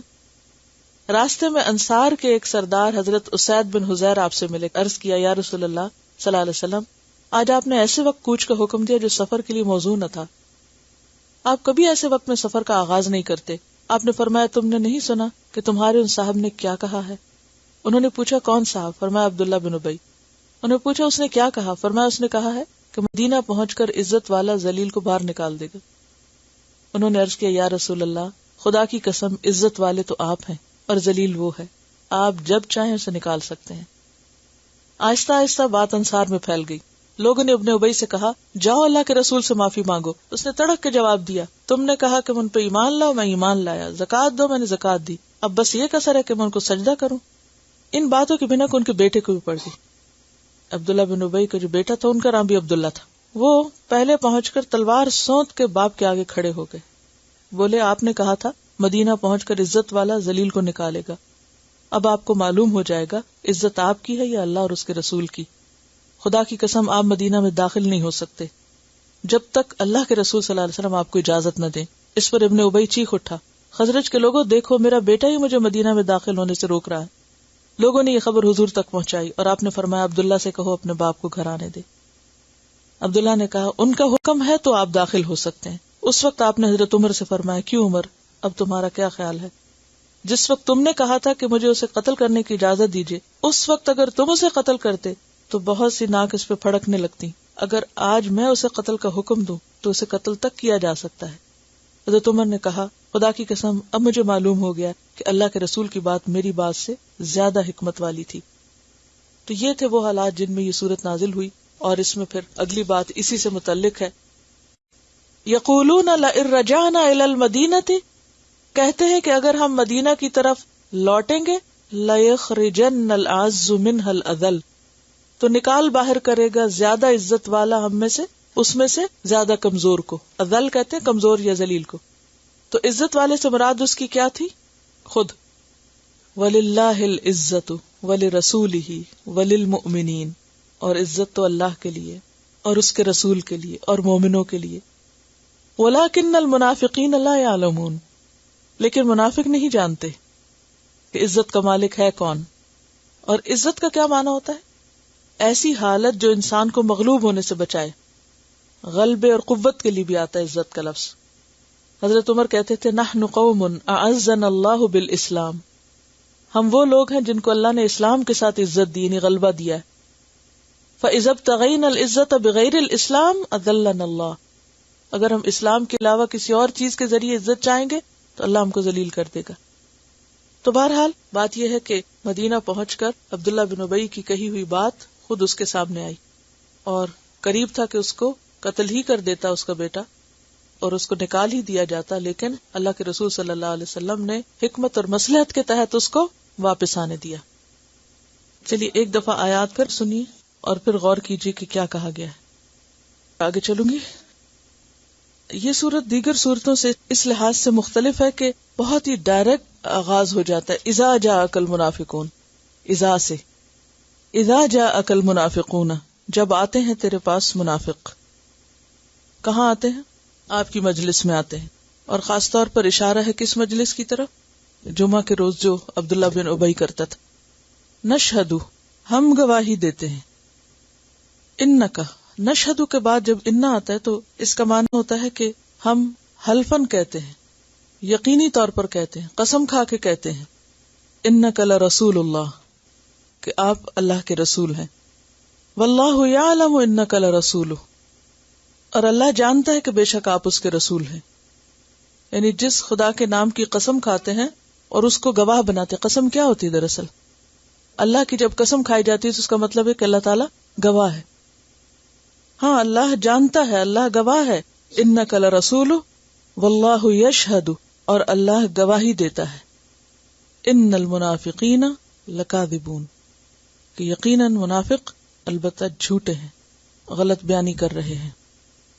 منافقین کے ایمان کو جھوٹا کیوں قرار دیا گیا؟ کہ ان کا ایمان جھوٹ ہے، کیونکہ ان کا عمل اس کے برعکس تھا. ان کے دل میں وہ نہیں تھا جو ان کی زبان پر تھا، تو اس لیے ان کا ایمان قابل اعتبار نہیں ٹھہرا. واللہ یشہد ان المنافقین لکاذبون. تو اس کا مطلب یہ ہے کہ کذب جو ہے وہ صرف قولی نہیں ہوتا. کذب جو ہے وہ صرف کسی عمل سے متعلق نہیں، بلکہ سب سے پہلا کذب یا جھوٹ اور سچ جس کا انسان مظاہرہ کرتا ہے وہ کہاں ہے؟ اس کے عقیدے میں، اس کے ایمان میں. اسی لیے ایمان کے لیے تصدیق کا لفظ بھی آتا ہے نا پھر، کہ جو کہا اس کو سچ کر دکھایا، یعنی عمل سے اس کی تصدیق کی. اتخذوا ایمانہم جنتاً، انہوں نے اپنی قسموں کو آڑ بنا رکھا ہے. کس چیز سے بچنے کے لیے آڑ یا ڈھال؟ قتل اور قید. کیونکہ اگر یہ مومن نہ ہوتے اور کھلم کھلا، جیسے انہوں نے ہر موقع پہ چھپ کے دشمنوں کا ساتھ دیا، اگر کھلم کھلا ساتھ دیتے تو پھر کیا ہوتا؟ یہ بھی کسی موقع پہ پکڑے جاتے، قید ہوتے، اور کبھی مارے بھی جاتے. ہر موقع پر جب بھی حضرت عمر نے اس بات کا اظہار کیا کہ میں اس منافق کی گردن اڑا دوں، تو آپ نے کیوں نہ اڑانے دی؟ بچے یا نہیں؟ قتل سے بچے یا نہیں؟ تو کس وجہ سے بچے تھے؟ انہی ظاہری باتوں کی وجہ سے، کہ جو علل اعلان وہ آ کر لوگوں کی مجلس میں یہ کہتے تھے کہ ہم گواہی دیتے ہیں کہ آپ اللہ کے رسول ہیں. تو یہ قسم جو ہے، یہ کون سی قسم ہے؟ یہ نشہدو والی قسم ہے. ٹھیک ہے، یعنی یہ جس قسم کو کھا کے گواہی دیتے تھے یہ اسی کی طرف اشارہ ہے. کیونکہ نشہدو کے بعد انا آ رہا ہے تو اس میں کیا معنی پایا جاتا ہے؟ قسم کا. تو اس طرح کی قسمیں کھانے سے یہ دنیا میں تو بچ گئے ہیں، لیکن اپنے اس دو رخ رویے کی وجہ سے یہ لوگوں کو اللہ کے راستے سے روک رہے ہیں. ایک شخص جو زبان سے یہ کہے اور بڑے بڑے دعوے کرے کہ میں مسلمان ہوں، لیکن اس کا ہر عمل اسلام کے خلاف جائے، تو وہ عمل سے لوگوں کو دراصل کیا کر رہا ہے؟ دین سے بھگا رہا ہے. دوسروں کے دل میں کیا آتا ہے کہ یہ ہے اسلام، اور سبیل اللہ میں کیا کیا چیزیں شامل ہیں. یہاں سبیل سے مراد کیا ہے؟ ایمان لانے سے روکنا، اور ایمان لانے سے روکنا، اور دین پر عمل کرنے سے روکنا، اور خاص طور پر جہاد فی سبیل اللہ کے لیے نکلنے سے روکنا. انہم ساء ما کانوا یعملون. تو ان کے سارے اعمال کو، خواہ وہ قول سے تعلق رکھتے ہیں خواہ وہ فعل سے تعلق رکھتے ہیں، وہ کیا ہے؟ بدترین عمل ہے. اور ویسے بھی کوئی عمل جس کی بنیاد نہ ہو وہ کیسا عمل ہے؟ بیکار عمل ہے، کیونکہ اس کا فائدہ کچھ نہیں. ذالک بانہم آمنوا ثم کفروا. یہ اس وجہ سے ہے. کیا اس وجہ سے؟ ان کے اعمال کا برا ہونا، ان کے اعمال کا برا ہونا، یعنی ذالکہ کی ضمیر کدھر جا رہی ہے؟ پچھلی بات کی طرف. بِأَنَّهُمْ آمَنُوا ثُمَّ كَفَرُوا، کیونکہ وہ ایمان لائے پھر انہوں نے کفر کر دیا.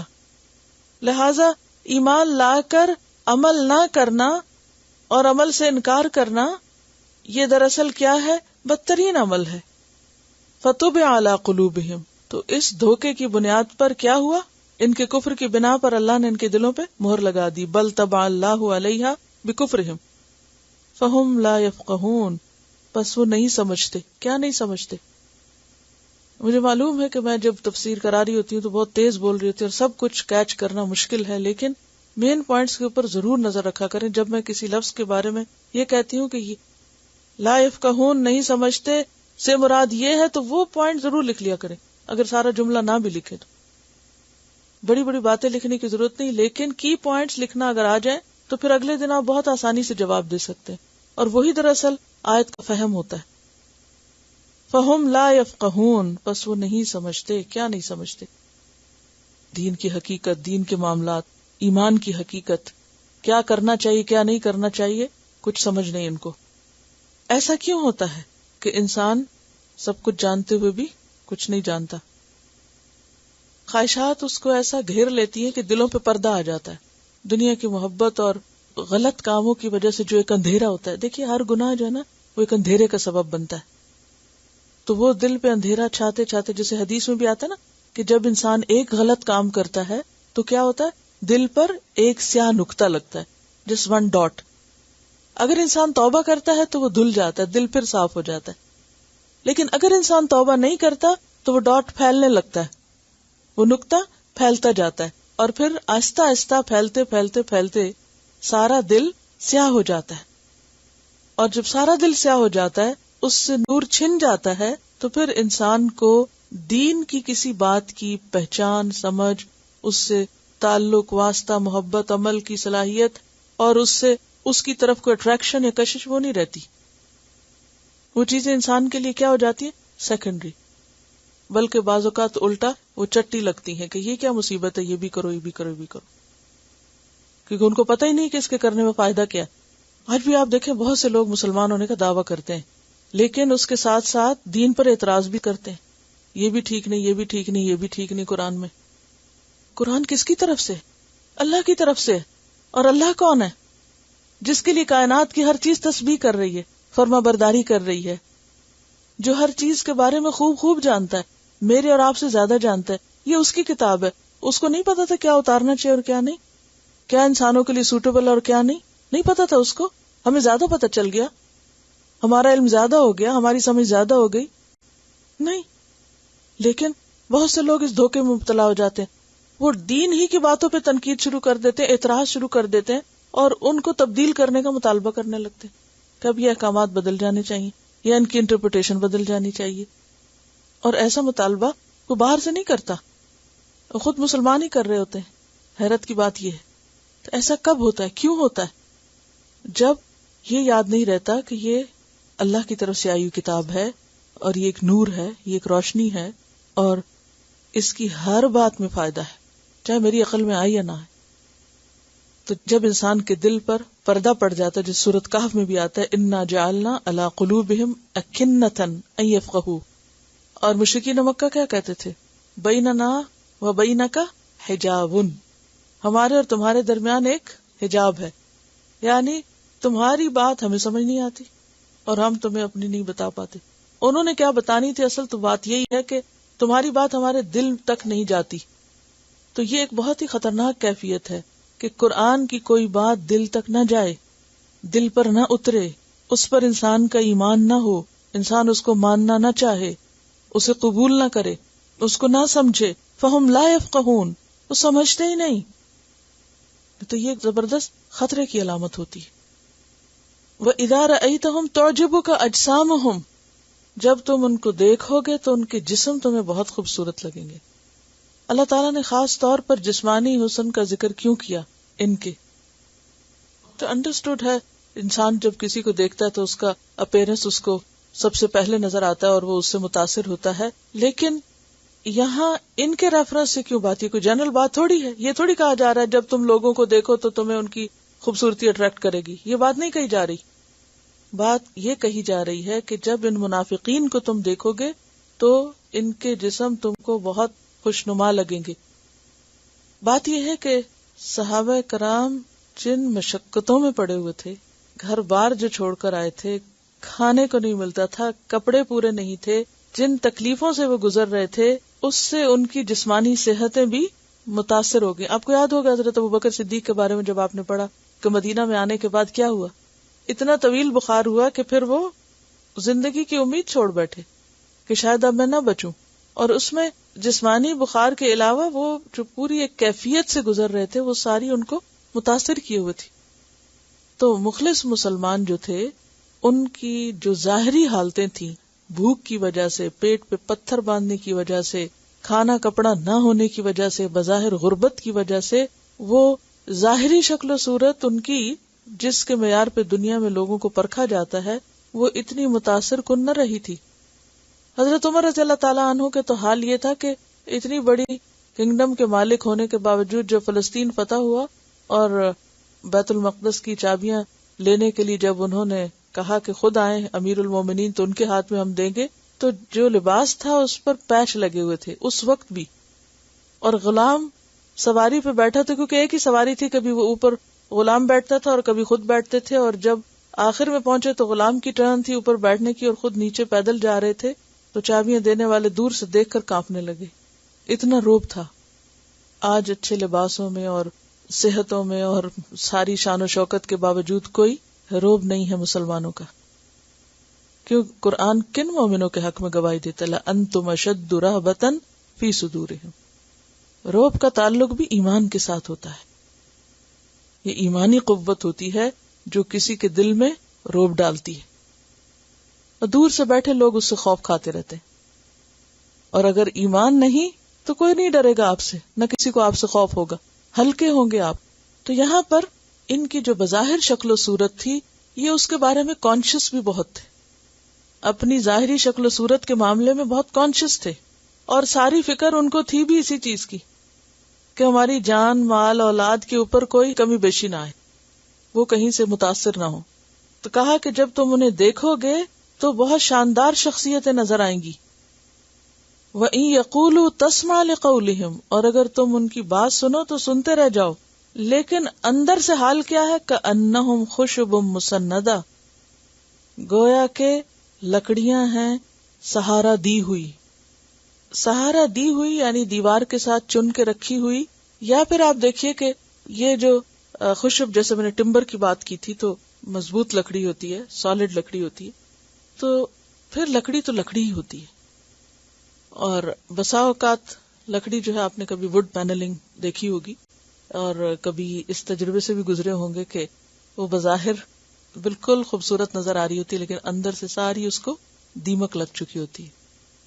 جو لوگ کراچی سے ہیں اور اس کا کہیں نہ کہیں تجربہ انہوں نے ضرور کیا ہوگا کہ بظاہر شاندار نظر آ رہا ہے سب کچھ، لیکن ہاتھ لگاؤ تو سب کچھ نیچے آ پڑے، بربری ہو کے بالکل ختم، کھوکھلی. تو منافقین بھی بظاہر دیکھنے میں کیا ہے؟ انتہائی خوبصورت ڈیکوریٹڈ لوگ جو کہیں بھی رکھ دیے جائیں تو دیکھنے میں انتہائی باوقار لگیں. قال الملأ، اور ملا بھی جو ہر دور کے ملا جو تھے وہ بظاہر شان و شوکت کے اعتبار سے ایسے ہی تھے، لیکن اندر سے حال کیا ہے؟ ایمان کیسا ہے؟ کانفیڈنس کیسا ہے؟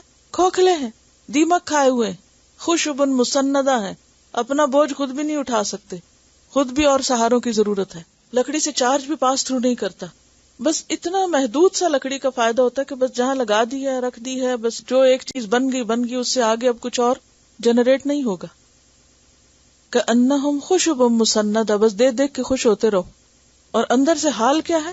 کتنے انڈر کانفیڈنٹ ہیں. یحسبون کل صیحۃ علیہم، حال یہ ہے کہ دنیا میں کہیں کوئی مصیبت آئے تو ان کو اپنی فکر پڑ جاتی ہے کہ اب اس کا وبال ہمارے اوپر ہی آنے والا ہے، ہم ہی پکڑے جائیں گے، لہذا اور زیادہ اسلام دشمنی کرتے ہیں.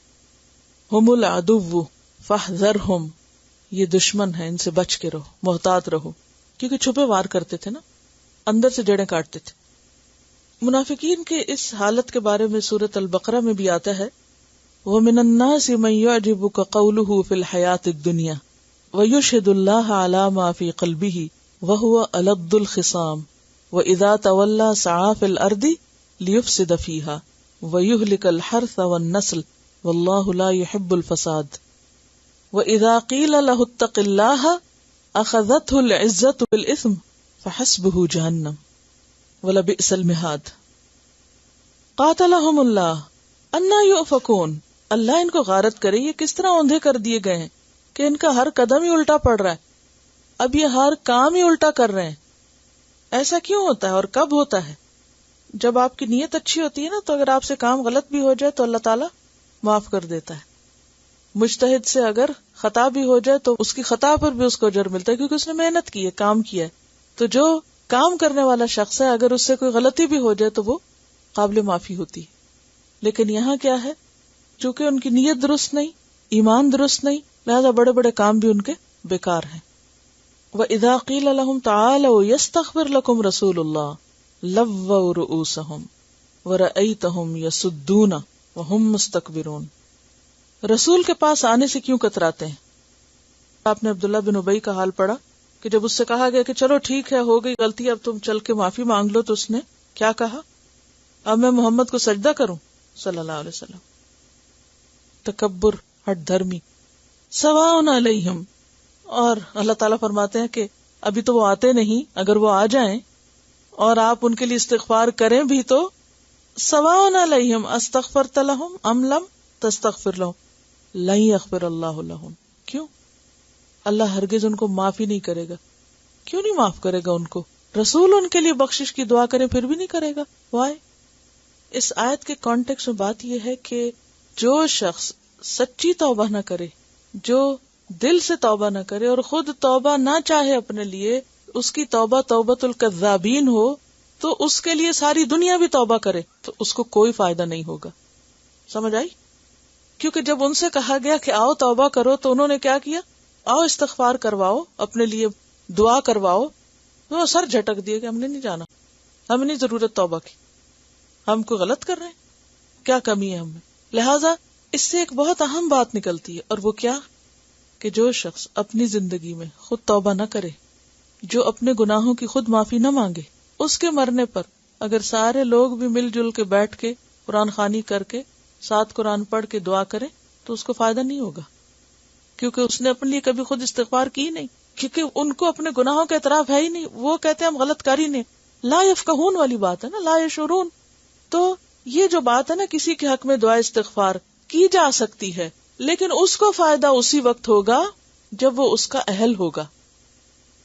جیسے سورۃ النساء کی آیت نمبر 64 میں تھا کہ وَلَوْ أَنَّهُمْ إِذْ ظَلَمُوا أَنفُسَهُمْ جَاءُوكَ فَاسْتَغْفَرُوا اللَّهَ وَاسْتَغْفَرَ لَهُمُ الرَّسُولُ لَوَجَدُوا اللَّهَ تَوَّابًا رَحِيمًا، کہ اگر انہوں نے اپنی جان پہ ظلم کیا اور پھر وہ آئے آپ کے پاس، یعنی اگر ظلم کے بعد، گناہ کے بعد وہ خود آتے اپنی مرضی سے، پھر اللہ سے معافی مانگتے، رسول بھی معافی مانگتے، یعنی وہ خود اپنے لیے مانگتے پھر رسول مانگتے، لوجد اللہ تواب الرحیم، تو ان کی توبہ قبول ہو جاتی۔ واضح بات؟ یہ ایسا ہی ہے، اس کو آپ ایک چھوٹی سی مثال سے سمجھیے کہ جیسے دو لوگوں کی آپس میں کوئی ایسی گڑبڑ ہو جاتی ہے تو ایک دوسرے کا دل دکھاتا ہے، وہ اس سے بہت ناراض ہو جاتا ہے۔ اب ایک تیسرا شخص کہتا ہے کہ اچھا جاؤ، تم نے غلطی کی ہے، تم جا کے سوری کر لو۔ تو کہتا نہیں، مجھے نہیں سوری کر۔ پھر وہ دوسرے کے پاس آتا اور کہتا ہے دیکھو وہ چھوٹا ہے، معاف کر دو۔ تو وہ کیا کہے گا؟ اس نے تو سوری کی نہیں، میں کس بات کا معاف کر دوں؟ لاجک بنتی ہے اس بات میں کہ جب تک کوئی شخص خود آگے نہیں بڑھتا، ساری دنیا مل کے اس کے لیے سفارش کرتی رہے۔ یہیں سے سفارش کا عقیدہ بھی سمجھ میں آتا ہے۔ غلطی نہ ماننا جو یہ تکبر کی بہت بڑی علامت ہے۔ اسی لیے جو پیچھے آیت گزری نا سورۃ البقرہ کی، اس میں کیا ہے؟ وَإِذَا قِيلَ لَهُ اتَّقِ اللَّهَ أَخَذَتْهُ الْعِزَّةُ بِالْإِثْمِ، جب اس سے کہا جاتا ہے اللہ سے ڈرو تو اس کو عزت گناہ پہ جما دیتی ہے کہ نہیں، یہ میری شان کے خلاف ہے، میں نہیں جھک سکتا کسی کے سامنے۔ بعض لوگ آپ نے دیکھا ہوگا دل کے ایسے سخت ہوتے ہیں، غلطی بھی کرتے ہیں، دوسرے پہ ظلم بھی کرتے ہیں، زیادتی بھی کرتے ہیں، پھر کبھی بھی سوری نہیں کرتے، ہمیشہ دوسرا ہی مناتا ہے، وہ کبھی بھی نہیں جھکتے۔ تو ایسے میں انسان صبر کے ساتھ زندگی کا سفر جاری رکھے اور معاملہ اللہ پہ چھوڑ دے. کیونکہ زندگی کی گاڑی تبھی چل سکتی ہے جب انسان واعفو واصفحوا واغفروا کا کام کرتا رہے، درگزر کرتا رہے، معاف کرتا رہے، اور ان کا معاملہ اللہ کے حوالے کر دے. لیکن ایسی مثالیں بہرحال دنیا میں پائی جاتی. اور پھر یہ ہے کہ اللہ فاسقوں کو ہدایت نہیں دیتا. ہدایت کیا ہے؟ نیکی کے کام کی توفیق. وہ ان کو نہیں ہوتی کیونکہ انہوں نے اللہ کی نافرمانی کی، لہٰذا وہ کیا ہے؟ فاسق.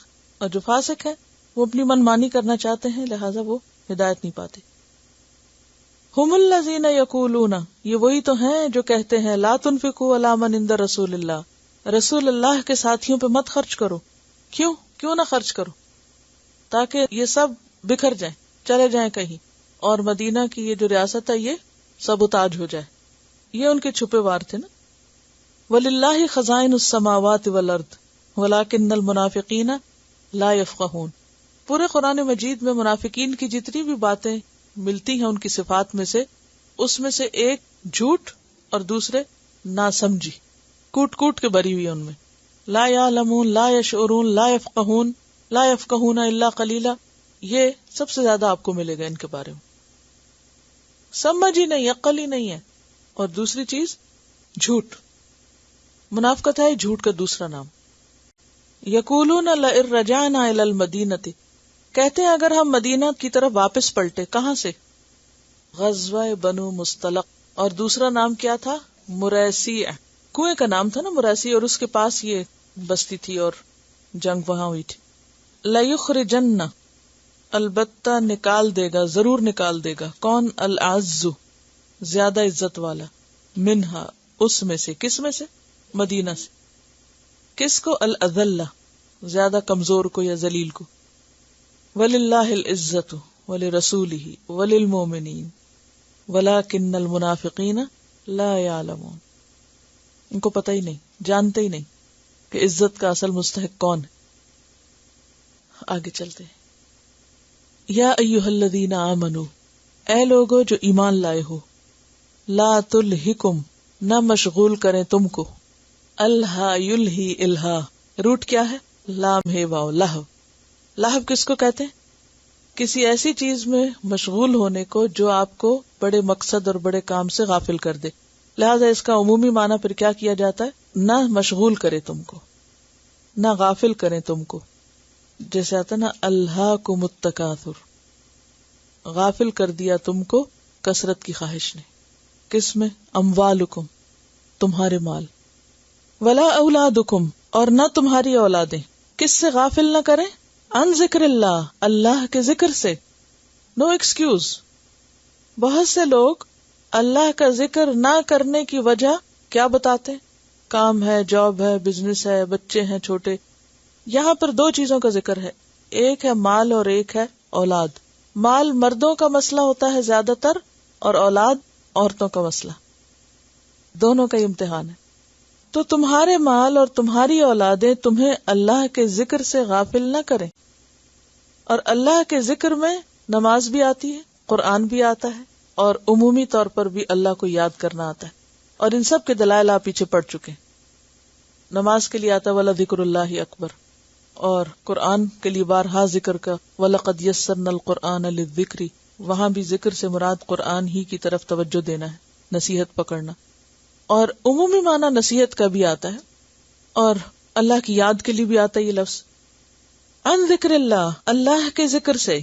وَمَن يَفْعَلْ ذَلِكَ، اور جو ایسا کرے گا. کس کو کہا جا رہا ہے؟ کس کو خطاب ہے؟ ایمان والوں کو، مجھے اور آپ کو کہا جا رہا ہے. اور جو ایسا کرے گا فَأُولَئِكَ هُمُ الْخَاسِرُونَ، پس یہی لوگ خسارہ پانے والے ہیں، نقصان اٹھانے والے ہیں، فیل ہونے والے ہیں. جو مال اور اولاد میں اتنے مشغول ہو جائیں کہ ان کو اللہ کی یاد ہی بھول جائے، نماز بھول جائے، قرآن بھول جائے، پڑھنا پڑھانا بھول جائے، نصیحت کرنا اور لینا بھول جائے، اللہ کی یاد فراموش کر بیٹھے. اگر ایسا ہوا تو کامیابی نہیں ہو سکتی. اگر دیکھا جائے تو اس دنیا میں انسان کا اصل مسئلہ جو ہے وہ آخرت ہے، آخرت کی کامیابی. لیکن انسان اس دنیا میں مال اور اولاد کی مشغولیت میں آخرت کو فراموش کر دیتا ہے، آخرت کو بھول جاتا ہے، اور دنیا میں اتنا کھو جاتا ہے کہ آخرت اس کو غیر اہم لگنے لگتی ہے، اس کی کوئی امپورٹنس ہی نظر نہیں آتی اس کو. لیکن موت سے کس کو فرار، وہ تو آنی ہی آنی ہے، وہ تو منتظر ہے. تو ایسے میں اگر انسان مال اور اولاد کی مصروفیات میں اللہ کو ساری زندگی بھولے رہے تو بھی موت سے نہیں بچ سکتا. اور موت کے بعد جب انسان قبر تک پہنچتا ہے تو یہ دونوں چیزیں پیچھے رہ جاتی ہیں. جب انسان کو دفنایا جاتا ہے تو 3 چیزیں ساتھ جاتی ہیں، حدیث میں آتا ہے نا، 2 واپس آ جاتی ہیں اور 1 ساتھ رہ جاتی. مال اور اولاد واپس آ جاتے ہیں اور عمل ساتھ رہ جاتے ہیں. اور اگر کسی نے عمل کیا ہی نہیں تو اس کے ساتھ کیا جائے گا؟ وہ کیا لے کے جائے گا؟ کچھ بھی نہیں. بات یہ ہے کہ مال اور اولاد دونوں انسان کی ضرورت ہے. زندگی میں انسان کو ان دونوں کی ضرورت ہوتی ہے، مال کی بھی اور اولاد کی بھی. اور یہ دونوں امتحان بھی ہیں. سورۃ تغابن میں آتا ہے انما اموالکم و اولادکم فتنہ واللہ عندہ اجر عظیم. جہاں مال اور اولاد ایک طرف فتنہ ہے، امتحان کا پرچہ ہے، دوسری طرف کیا ہے؟ اجر عظیم کا سبب بھی ہے. لہذا کیا کرنے کی ضرورت ہے کہ مال اور اولاد ان دونوں کے ذریعے انسان اپنی آخرت سنوارنے کی فکر کرے، وہاں کے فائدے کے لیے ان کو استعمال کرے. لیکن ہم اس دنیا میں ان چیزوں کو ایک انعام سمجھ کر انجوائے کرنے لگتے ہیں. جتنی بھی نعمتیں ہیں یا اولاد ہیں، تم کیا کہتے ہیں؟ نعمت ہے، انعام ہے، اللہ کا فضل ہے، بڑی رحمت ہے. کبھی اس کی طرف سے سمجھتے اور کبھی نہیں بھی، لیکن ان چیزوں میں کھو کے رہ جاتے. جبکہ اللہ سبحانہ وتعالیٰ قرآن مجید میں ان کو انعام بتانے کی بجائے کیا بتا رہے ہیں؟ امتحان بتا رہے ہیں کہ یہ تمہارے لیے امتحان ہے. چاہو تو ان کے ذریعے اپنی آخرت کما لو اور چاہو تو ان میں کھو کر اپنی آخرت برباد کر لو. اور یہ جو بات ہے کہ اللہ کے ذکر سے غفلت، انسان جب کسی بھی چیز کی محبت میں مبتلا ہوتا ہے، مال کی یا اولاد کی، شیطان اس کو تاک رہا ہوتا ہے کیونکہ وہ چیزیں اس کا ویک پوائنٹ ہوتی ہے نا، کہ اچھا اب یہ اس چیز میں لگا، اب یعنی ٹریپ ہو گیا، اب کیا ہے، اس کے لیے اس کام کو اور زیادہ خوبصورت بنا کے دکھاؤ، اور زیادہ اس کو ایسی راہیں سجھاؤ، اور نتیجہ کیا ہوتا ہے؟ استحوذ علیہم الشیطان فانساہم ذکر اللہ. وہ پوری طرح ان کو اپنے قابو میں کر لیتا ہے اور انہیں انہی ذریعوں سے اللہ سے بالکل موڑ دیتا ہے. اور ایسے لوگ کون ہیں دراصل؟ اولئک حزب الشیطان. اس فتنے سے بچنے کے لیے کیا کرنا چاہیے؟ اس غفلت سے نکلنے کے لیے کیا کرنا چاہیے؟ انسان کو ان چیزوں کو اللہ کے راستے میں لگانا چاہیے، اللہ کے راستے میں لگانا چاہیے. لہٰذا اگلی آیت میں کیا بتایا؟ وَأَنفِقُوا، خرچ کرو، یعنی مال جمع کرتے رہنے کی بجائے، بڑھانے کے شوق میں مشغول ہونے کی بجائے کیا کرو؟ خرچ کرو. انفقوا مما رزقناکم، اس میں سے جو ہم نے رزق دیا تم کو. تو رزق میں صرف مال نہیں بلکہ اولاد بھی ہے اور نعمتیں بھی جو بھی ہیں انسان کے پاس. تو نفاق کا علاج انفاق میں ہے. ٹھیک ہے، نفاق کا علاج انفاق میں ہے. نفاق دنیا کی محبت سے جنم لیتا ہے، فی قلوبہم مرض، اور اس کا علاج کیا ہے کہ اس کو اپنے سے ڈیٹیچ کرو، الگ کرو، خرچ کرو، دے دو، اور اس سے اپنی آخرت کماؤ. اس کے بغیر یہ مسئلہ حل نہیں ہو سکتا. وَأَنفِقُوا مِمَّا رَزَقْنَاكُمْ مِن قَبْلِ أَن يَأْتِيَ أَحَدَكُمُ الْمَوْتُ، اس سے پہلے کہ آ جائے تم میں سے کسی کی موت. موت کے آنے سے پہلے خرچ کر لو، ورنہ کیا ہوگا؟ موت کے وقت اگر تم سارا مال بھی صدقہ کرنے کی وصیت کرو تو فائدہ کچھ نہیں. فَيَقُولَ، پھر وہ کہے گا، کون؟ مرنے والا. کب؟ مرنے کے بعد. ربی، اے میرے رب، یا اسی وقت جب موت کے فرشتے سامنے آ جائیں گے. لولا اخرتنی الی اجل قریب، کیوں نہ تو نے مہلت دی مجھ کو ایک قریبی مدت تک، کچھ دیر اور مہلت کیوں نہ دے دی. یا رب تھوڑا سا تو چانس اور مل جاتا، ابھی تو میرے خرچ بہت تھے، مسائل بہت تھے، میں انتظار میں تھا کہ یہ ساری ضروریات پوری ہو جائیں تو پھر اس کے بعد میں تیرے رستے میں بھی اتنا اور اتنا دوں گا. لیکن مجھے تو موقع ہی نہیں دیا تو نے. لولا، کیوں نہیں موقع دیا مجھے. اخرتنی الی اجل قریب، ایک قریبی مدت تک، تھوڑا سا اور چانس مل جاتا.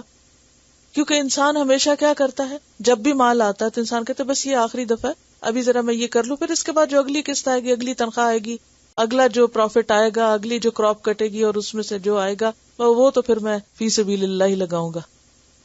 اور وہ کرتے کرتے کیا ہوتا ہے، وہ اگلی دفعہ نہیں آتی. فَيَقُولَ رَبِّ لَوْلَا أَخَّرْتَنِي إِلَىٰ أَجَلٍ قَرِيبٍ فَأَصَّدَّقَ، تو میں صدقہ کرتا، وَأَكُن مِّنَ الصَّالِحِينَ، اور میں صالحین میں سے ہو جاتا، پھر میں بھی نیک بنتا. یعنی اس کا پروگرام تو تھا نیک بننے کا، لیکن اپنی ریٹائرمنٹ کے بعد یا آخری زندگی میں جب دنیا کے سارے دھندے ختم ہو جائیں، جب جاب بھی ختم ہو جائے، جب بچوں کی بھی شادی ہو جائے، اور اب ریٹائرمنٹ کی لائف ہے، اب میں نیکی کی طرف آؤں گا. کس کو پتا کہ وہ وقت کسی کو ملے گا یا نہیں ملے گا. وَأَصَّدَّقَ وَأَكُن مِّنَ الصَّالِحِينَ.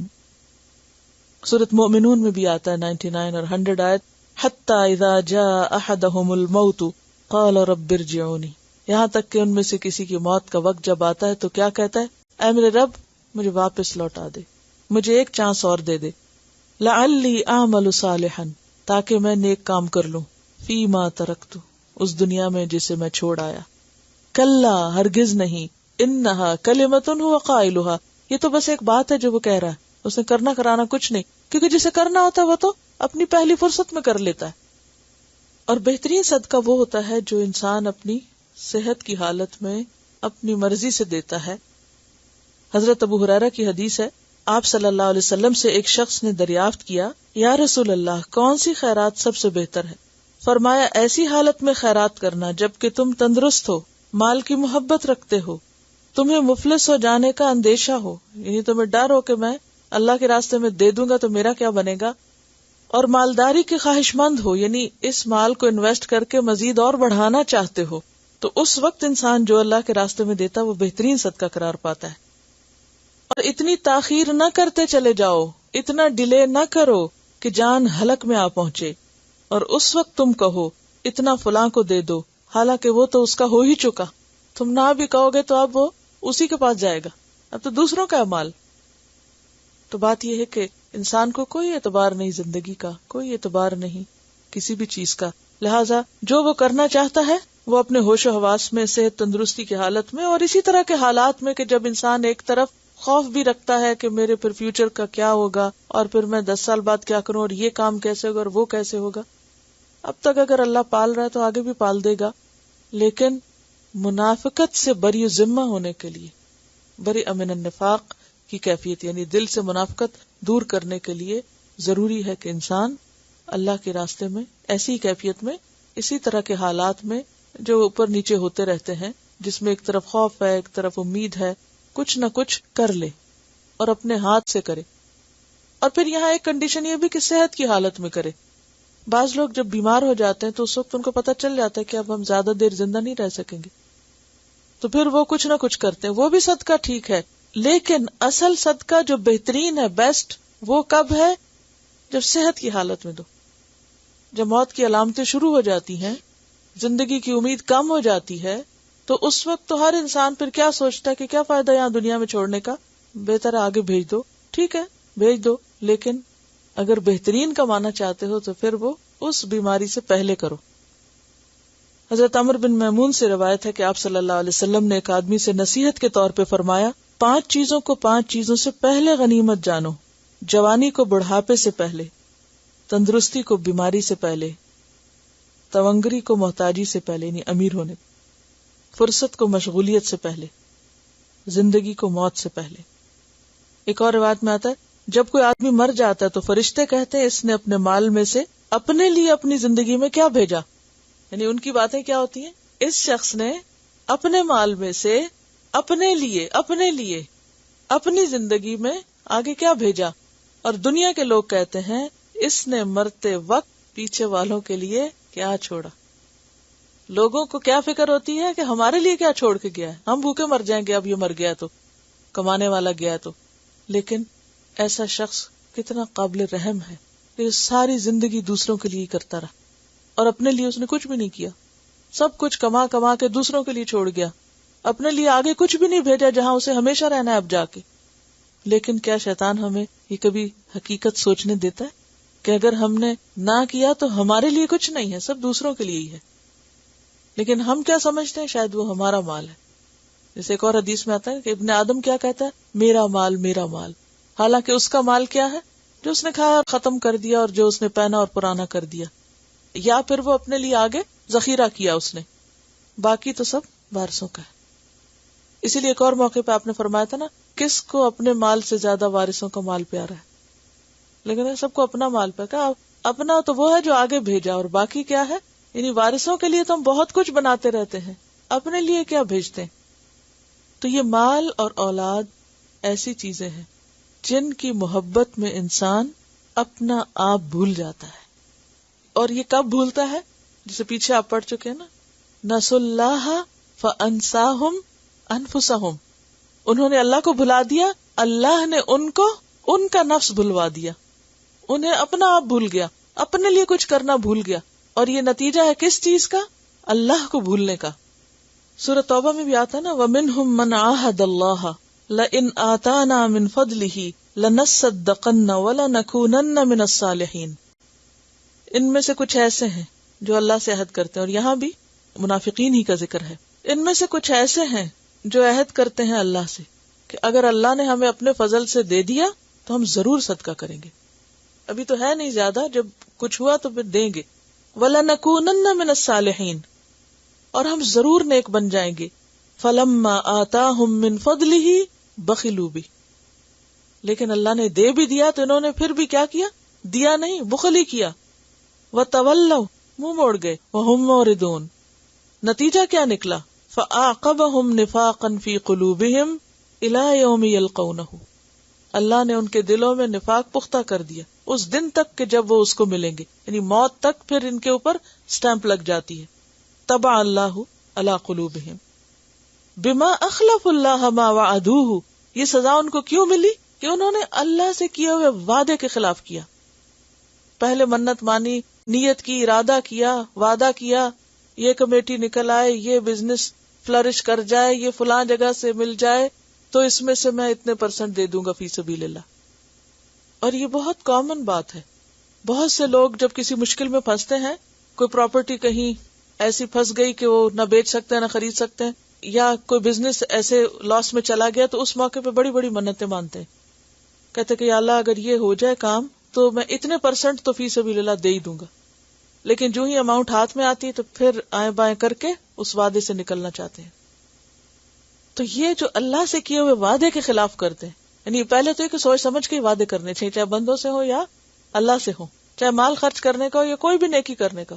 لیکن وانس اگر آپ کمٹمنٹ کر لیتے ہیں تو پھر اس کے بعد پھر نہیں سکتے، کیونکہ جو پھرے وہ جھوٹا ہے، اور جھوٹی کی سزا یہ ہے کہ پھر انسان کے دل پہ مہر لگ جاتی. وَبِمَا كَانُوا يَكْذِبُونَ، اور بوجہ اس کے کہ وہ جھوٹ بولتے تھے. پھر اللہ تعالیٰ فرماتے ہیں وَلَن يُؤَخِّرَ اللَّهُ نَفْسًا، اور ہرگز نہ مہلت دے گا اللہ کسی جان کو، ہرگز پوسٹ پون نہیں کرے گا اللہ کسی نفس کو. اذا جاء اجلها، جب آ جائے گی اس کی موت. اجل کہتے ہیں مقرر وقت کو. جب موت کا مقرر وقت آ جائے گا تو کسی کی بھی موت کو ڈیلے نہیں کیا جائے گا، آگے نہیں کیا جائے گا. جس وقت جہاں جیسے لکھے وہاں آ کے رہے گی. سورۃ یونس 49 میں آتا نا، لِكُلِّ أُمَّةٍ أَجَلٌ فَإِذَا جَاءَ أَجَلُهُمْ فَلَا يَسْتَأْخِرُونَ سَاعَةً وَلَا يَسْتَقْدِمُونَ. جب وہ مقرر وقت آ جاتا ہے تو ایک گھڑی بھی نہیں آگے جاتا، ایک لمحہ بھی نہیں پیچھے جاتا. وَاللَّهُ خَبِيرٌ بِمَا تَعْمَلُونَ، اور اللہ خوب خبر رکھتا ہے. خبیر کس کے وزن پر ہے؟ فعیل کے وزن پر. اللہ خوب خبر رکھتا ہے کس چیز کی؟ اس موقع پر ان آیات کی مناسبت سے ایک واقعہ آپ کے ساتھ شیئر کرنا چاہوں گی. السلام علیکم. Surah Al-Jumu'ah and the reminder of the inevitable death brought back memories of my brother who passed away about 4 years ago. One Friday, he went for Salatul Jumu'ah from work, and straight from the masjid, he went to attend the funeral of his friend's father. As he was walking with the janazah, he had a heart attack. It did not take more than a few seconds, and he was gone forever. Ustaza, as you said in class today, no news is as devastating as the news of the death of a dear one. What was a great consolation for me that he had gone to the masjid a few minutes before for salah and must have listened to the khutbah, and during salah maybe he asked for forgiveness, and as he was walking with the janazah maybe he thought about his own death as well. Anyway, the main thing is that whatever is fard on us, we have to do. And inshallah, our obedience will be appreciated by Allah subhanahu wa ta'ala and bring us good. The last time I met my brother, I told him that I corrected my tajweed and I'm still trying to get better. I also encouraged him to make time for salah and try to go to the masjid regularly. He was quite busy with his work and family, but always listened carefully and had a very soft heart, alhamdulillah. After I came back, my younger sister told me that the Qari Sahib who came to teach her young son now goes to my brother's house as well, as my brother had started reading the Quran with him. I was so happy when I heard this.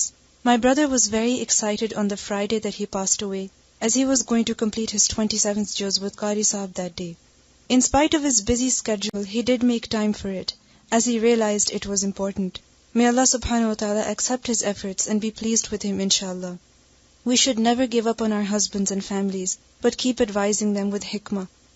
We read about Salatul Jummah, so let us make sure that all adult males in our family do go to the masjid and pray in Jamaat, and gradually educate them about its fardiyat as well as other injunctions regarding it. We should never give up easily, as we never know that our advice given with ikhlas can be beneficial for our loved ones in this dunya as well as in the akhirah, inshallah. Jazakallah khair. ایسی باتیں جب بھی ہم پڑھتے ہیں تو ہم عام طور پہ یہ سوچتے ہیں کہ اچھا یہ تو کسی اور کے ساتھ ہوا اور شکر ہے میں نہیں تھا. وہ ہم میں سے کون جانتا ہے کہ ہم کہاں ہوں گے, کیا موقع ہوگا, کیا حالات ہوں گے, کون سا دن ہوگا. ہم میں سے کتنے لوگ ہیں جو پوری سنجیدگی کے ساتھ اپنے موت کے دن کو امیجن کرتے ہوں, اپنے آپ کو بستر مرگ پہ پڑے ہوئے ویژولائز کرتے ہوں, اپنا جنازہ اٹھتے ہوئے دیکھتے ہوں. جب کسی جنازے کو دیکھیں تو اپنے آپ کو وہاں پر امیجن کریں کہ یہ میں جا رہی. یہ سب کچھ دوسروں کے لیے نہیں ہے, یہ سب کچھ ہمارے لیے بھی ہے. اور آپ دیکھیے کہ جب کوئی شخص اپنے کسی کام سے اٹھ کے دوسری طرف جاتا ہے تو اس کو نہیں پتا ہوتا کہ واپس لوٹنا یا نہیں اس پر. اور یہاں جس چیز کو کنڈیم کیا جا رہا ہے وہ کیا ہے؟ چیزوں کو ٹالتے رہنا, ٹال مٹول. دین کے کاموں میں ٹال مٹول, پھر کر لیں گے, پھر کبھی صحیح, آئندہ سال صحیح. اور اس ٹال مٹول میں ہمیشہ کیا سوچتے ہیں, کیا بہانہ کرتے ہیں, اپنے آپ کو کیسے مطمئن کرتے ہیں؟ مصروفیت, ویری بزی. کس چیز میں؟ بچے چھوٹے ہیں. کس چیز میں؟ کام ہے. موت تو نہیں دیکھتی کہ بچے چھوٹے ہیں یا بڑے ہیں, یا تمہارا بزنس کون سنبھالے گا. یہ تو ہم ہیں کہ جنہیں اپنے لیے تیاری کرنی ہے. اور پھر اس میں آپ دیکھیے کہ یہ irreversible ہے. جو ہو گیا ایک دفعہ کسی صورت میں انڈو نہیں کر سکتے. یہ سب سے زیادہ مشکل ترین بات ہے, انڈو نہیں ہو سکتا. ہم کن کن چیزوں کو ٹالتے ہیں؟ اس میں آپ دیکھیے کہ سب سے بدترین ٹال مٹول فرائض کی ٹال مٹول ہے. فرائض کی ٹال مٹول, نمازوں کی ٹال مٹول, زکوٰۃ کی ادائیگی پہ ٹال مٹول, فریضہ حج کی ادائیگی پہ ٹال مٹول, انسانوں کو ان کے حقوق دینے پہ ٹال مٹول, قرض ادا کرنے پہ ٹال مٹول, دین سیکھنے میں ٹال مٹول. ابھی تو میں دنیا کا بہت کچھ کر رہا ہوں, پھر وقت ملے گا پھر دین بھی سیکھ لوں گا. ابھی تو میرے دنیا کے لیے تیار ہونے کے دن ہیں, اور جب ساری صلاحیتیں جواب دے جاتی ہیں, ہر چیز بیکار ہو جاتی ہے, جب سب کچھ بھولنے لگتے ہیں, پھر ہمیں دین یاد آتا ہے. جب زندگیاں گزر جاتی ہیں. اب بھی ہم دیکھیں, ہم اپنے بچوں کے لیے دیکھیں, ہم خود سیکھ رہے ہیں, لیکن اپنے ینگ بچوں کے لیے کیا سوچتے ہیں؟ ان کے لیے تو ہم دنیا ہی ابھی چاہ رہے ہیں کہ وہ دنیا میں بہت کامیاب ہو جائیں, پھر جب ان سارے جھنجھٹوں سے فارغ ہوں گے پھر کسی وقت وہ دین بھی سیکھیں گے. کیا ہم واقعی سنجیدہ ہیں؟ اللہ سب کو لمبی زندگی دے, لیکن زندگی تو وہی ہے جو اللہ نے لکھ دی ہے, میں اور آپ تو نہیں بڑھا سکتے. کہیں ایسا نہ ہو کہ وقت ہاتھ سے نکل جائے, کہیں ایسا نہ ہو کہ وہ دین سے غافل دنیا سے رخصت ہوں, کہیں ایسا نہ ہو کہ وہ فرائض کو ٹال کے دنیا سے رخصت ہوں. پھر یہ سب واپس نہیں آئے گا, یہ وقت نہیں ملے گا. میں سمجھتی ہوں کہ ہم سب کو خود اپنے اعمال کو بھی ضرور دیکھنے کی ضرورت ہے کہ ہماری کمی کہاں ہے, ہماری تڑپ کیا ہے, ہم ان کے لیے کتنی دعائیں کرتے ہیں, ہم کیا کوششیں کرتے ہیں, ہم نے ان کے سامنے کس چیز کو اہمیت دی ہے, ہماری پرائرٹیز کیا ہیں. کیونکہ وہ تو ہمارے ایکشن سے سیکھتے ہیں نا. آپ جو کچھ کر رہے ہوتے ہیں نا, بچے آپ کو آنکھیں بند کر کے فالو کر رہے ہوتے ہیں.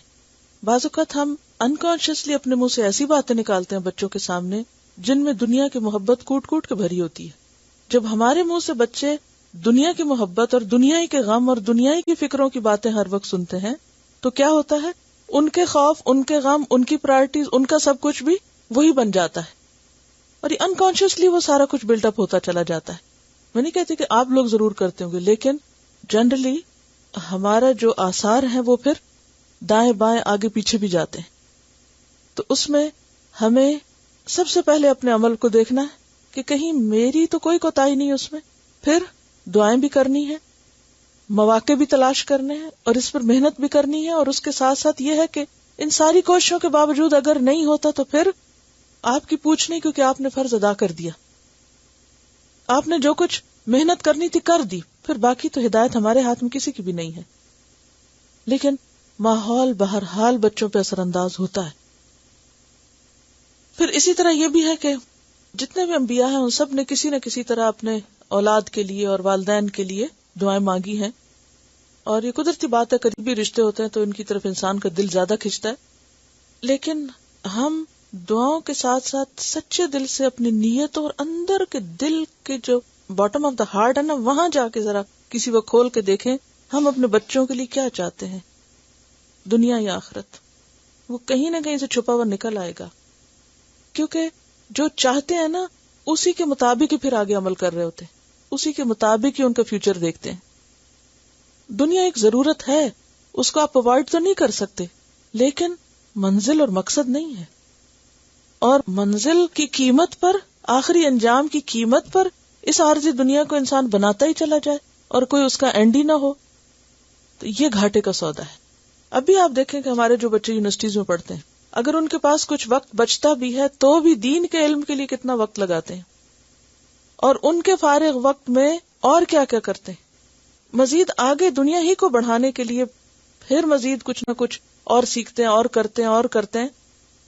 کیونکہ دنیا ایک ایسی چیز ہے کہ جب تک آپ اپنے آپ کو خود نہیں نا سٹاپ لگائیں گے اس کا کوئی اینڈ نہیں ہے. وہ ایسی گاڑی ہے کہ جس کی بریکیں فیل ہو چکی ہیں، آپ ہی کو بریک لگانی پڑے گی کہ نہیں، یہ اس اشارے پہ تو رکنا ہے، اب یہاں سے یہ وقت تو دینا ہی دینا مجھے دین کے لیے. بھلے آپ ان کو جتنا چاہیں دنیا میں اوپر لے جائیں، لیکن جو دین کے فرائض ہیں ان پہ بھی ضرور توجہ کریں. میں سمجھتی ہوں کہ جب بچے بڑے ہو جاتے ہیں تو بالکل نہیں سنتے، توجہ ہی نہیں دیتے، لیکن امام بخاری کی والدہ کا ہمیشہ مثال اپنے سامنے رکھا کریں. امام بخاری کی والدہ، جب امام بخاری 6 سال کے تھے تو نابینا ہو گئے تھے، بخار آیا اور نابینا ہو گئے، نگاہ چلی گئی. اب ظاہر ہے کہ ایک ماں کا دل کیا ہو سکتا ہے نا، جن ماؤں کے بھی بچوں کے ساتھ کوئی نہ کوئی بڑے ہو کر اس طرح 5-6 سال کی عمر میں کوئی ایسی مشکل آ جاتی ہے، کبھی کو پولیو سے، کبھی کسی حادثے سے بچوں کو کوئی تکلیف پہنچ جاتی ہے، تو ان ماؤں سے پوچھیں کہ ان کے دل کیا ہوتے ہیں نا، کہ ان کو دنیا کی ہر نعمت سیکنڈری لگتی ہے، کسی چیز میں کوئی انٹرسٹ نہیں رہتا، کیونکہ سارا انٹرسٹ جو ہے وہ بچے پہ آ جاتا ہے. اب کیا ہے کہ وہ ماں کیا کرتی ہے کہ دن رات روتی.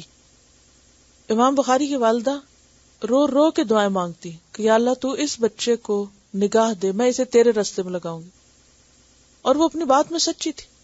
ایک دن صبح اٹھی تو وہ بینا ہو چکے تھے، دعا ان کی قبول ہو گئی، اور واقعی انہوں نے اپنا عہد پورا کیا. اب آپ دیکھیں کہ معلوم نہیں اس ماں نے کیا کیا مانگا ہوگا نا. کچھ بچے تو فزیکلی نابینا ہوتے ہیں نا، کچھ کے دل نابینا ہو جاتے ہیں، کچھ بچوں کے، یا نہیں، کچھ بچوں کی بصارت جاتی ہے اور کچھ کی بصیرت چلی جاتی ہے. ماحول کا اثر ہے نا. آپ نے کوشش کی، اس کے باوجود باہر کا انفلوئنس اتنا تھا کہ وہ دل کی بصیرت نہیں ہے. تو یہی سوچ کے کہ اگر اس ماں کی دعا سے بچے کی آنکھیں آئیں تو ہماری دعا سے انشاءاللہ ہمارے بچوں کے دل کا نور واپس آ سکتا ہے. ہماری دعاؤں میں شدید تڑپ ہونی چاہیے، اور اٹھتے بیٹھتے اس کو اپنا ایک غم بنا لیں. اور پھر آپ دیکھیے کہ وہ سچی تھی نا اپنے اس میں. اور میں کبھی امام بخاری کے سارے حالات اور ساری محنتیں اور وہ پڑھتی ہوں تو میں سوچتی ہوں کہ شاید اگر وہ اس مرحلے سے نہ گزرتے، اس آزمائش سے نہ گزرتے، نابینا نہ ہوتے، تو ماں شاید اتنی دعائیں نہ کرتی ان کے لیے. کیونکہ جب بچہ بیمار ہو جاتا ہے یا کوئی اس پہ تکلیف آتی ہے تو دعاؤں کی جو شدت ہے اور اخلاص ہے اور بھی زیادہ بڑھ جاتا ہے. کیونکہ عام طور پر جب بچے ذہین ہوتے ہیں اور ٹھیک ٹھاک پل جاتے تو ہم ان کو دین کے کام میں لگانے کی بجائے عام طور پر کہیں نہ کہیں سے پھسل جاتے ہیں. ہم کہتے ہیں اچھا چلو دنیا میں آگے نکل جائے، کیونکہ شیطان ہے نا غالب آ جائے. ہم سب کمزور ہیں کہیں نہ کہیں سے. اچھا یہ پڑھ لے، اتنی جاب مل جائے گی، یہ کر، اور پھر جب اتنا کمانے لگ جائے گا تو کچھ نہ کچھ اللہ کے راستے میں بھی دے ہی دے گا نا. جب اس کو سمجھ ہی نہیں تو وہ کیا دے گا اللہ کے راستے میں. تو بات یہ ہے کہ کچھ بھی کر رہے ہوں، کتنی بھی ہارڈ سٹڈیز ہو، کچھ بھی ہو، کہیں نہ کہیں بریک لگا کے روکیں ان کو اور ان کو دین کی طرف لائیں. کیونکہ اگر ہمارے گھر والے ساتھ نہیں ہوں گے تو زیادہ مشکل ہوگی، دوسروں تک پیغام پہنچانے میں بھی مشکل ہوگی. نبی صلی اللہ علیہ وسلم نے آغاز کہاں کیا تھا؟ ان کو اگنور نہیں کر سکتے. جتنے بھی آپ ائمہ کرام اور بڑے بڑے لوگوں کے بارے میں پڑھیں گے، اکثریت کی جو ترقی ہے اس میں ماؤں کا ہاتھ ہے. اکثریت کے باپ بچپن میں فوت ہو گئے، ماؤں نے پالا ہے، ماؤں نے تربیت کی ہے، ماؤں نے آگے بڑھایا ہے. Assalamu alaikum. There's that Friday class that we do for girls in English. And one week there was a girl that came and honestly she looked like she was being dragged by her mom. She was swollen-faced the whole time, wouldn't participate. And she came the next week and the next week and the next week. And then she started talking to us in the break and she started sharing things. She was asking, is this wrong? Someone told me this is wrong. How do I, stop doing this? And on her own then, like, she's quiet, but she's all there. And I thought to myself, either I was completely wrong, or, alhamdulillah, maybe her mom made a deal with her that just come once. And that's sort of my advice to a lot of people who are saying, the kids don't want to come. And I say, just bring them once. And these other two little girls, they're much younger than the age that we set for the class. And you would not believe, they're in the front row, bright-eyed, answering questions, taking notes. And I thought it would be above their heads, but they're so happy to be there. And their mom actually now is a little bit concerned that it gets dark and stuff. And the girls are like, no, we're going. So, alhamdulillah. وہ آپ نے سیگل کی کہانی پڑھی ہوگی نا کہ اس نے اپنے بچے کو اڑنا کیسے سکھایا تھا. جب تک آپ ان کو پھینک نہیں دیں گے، لگائیں گے نہیں دو چار، تو بعض اوقات بات نہیں بنے گی.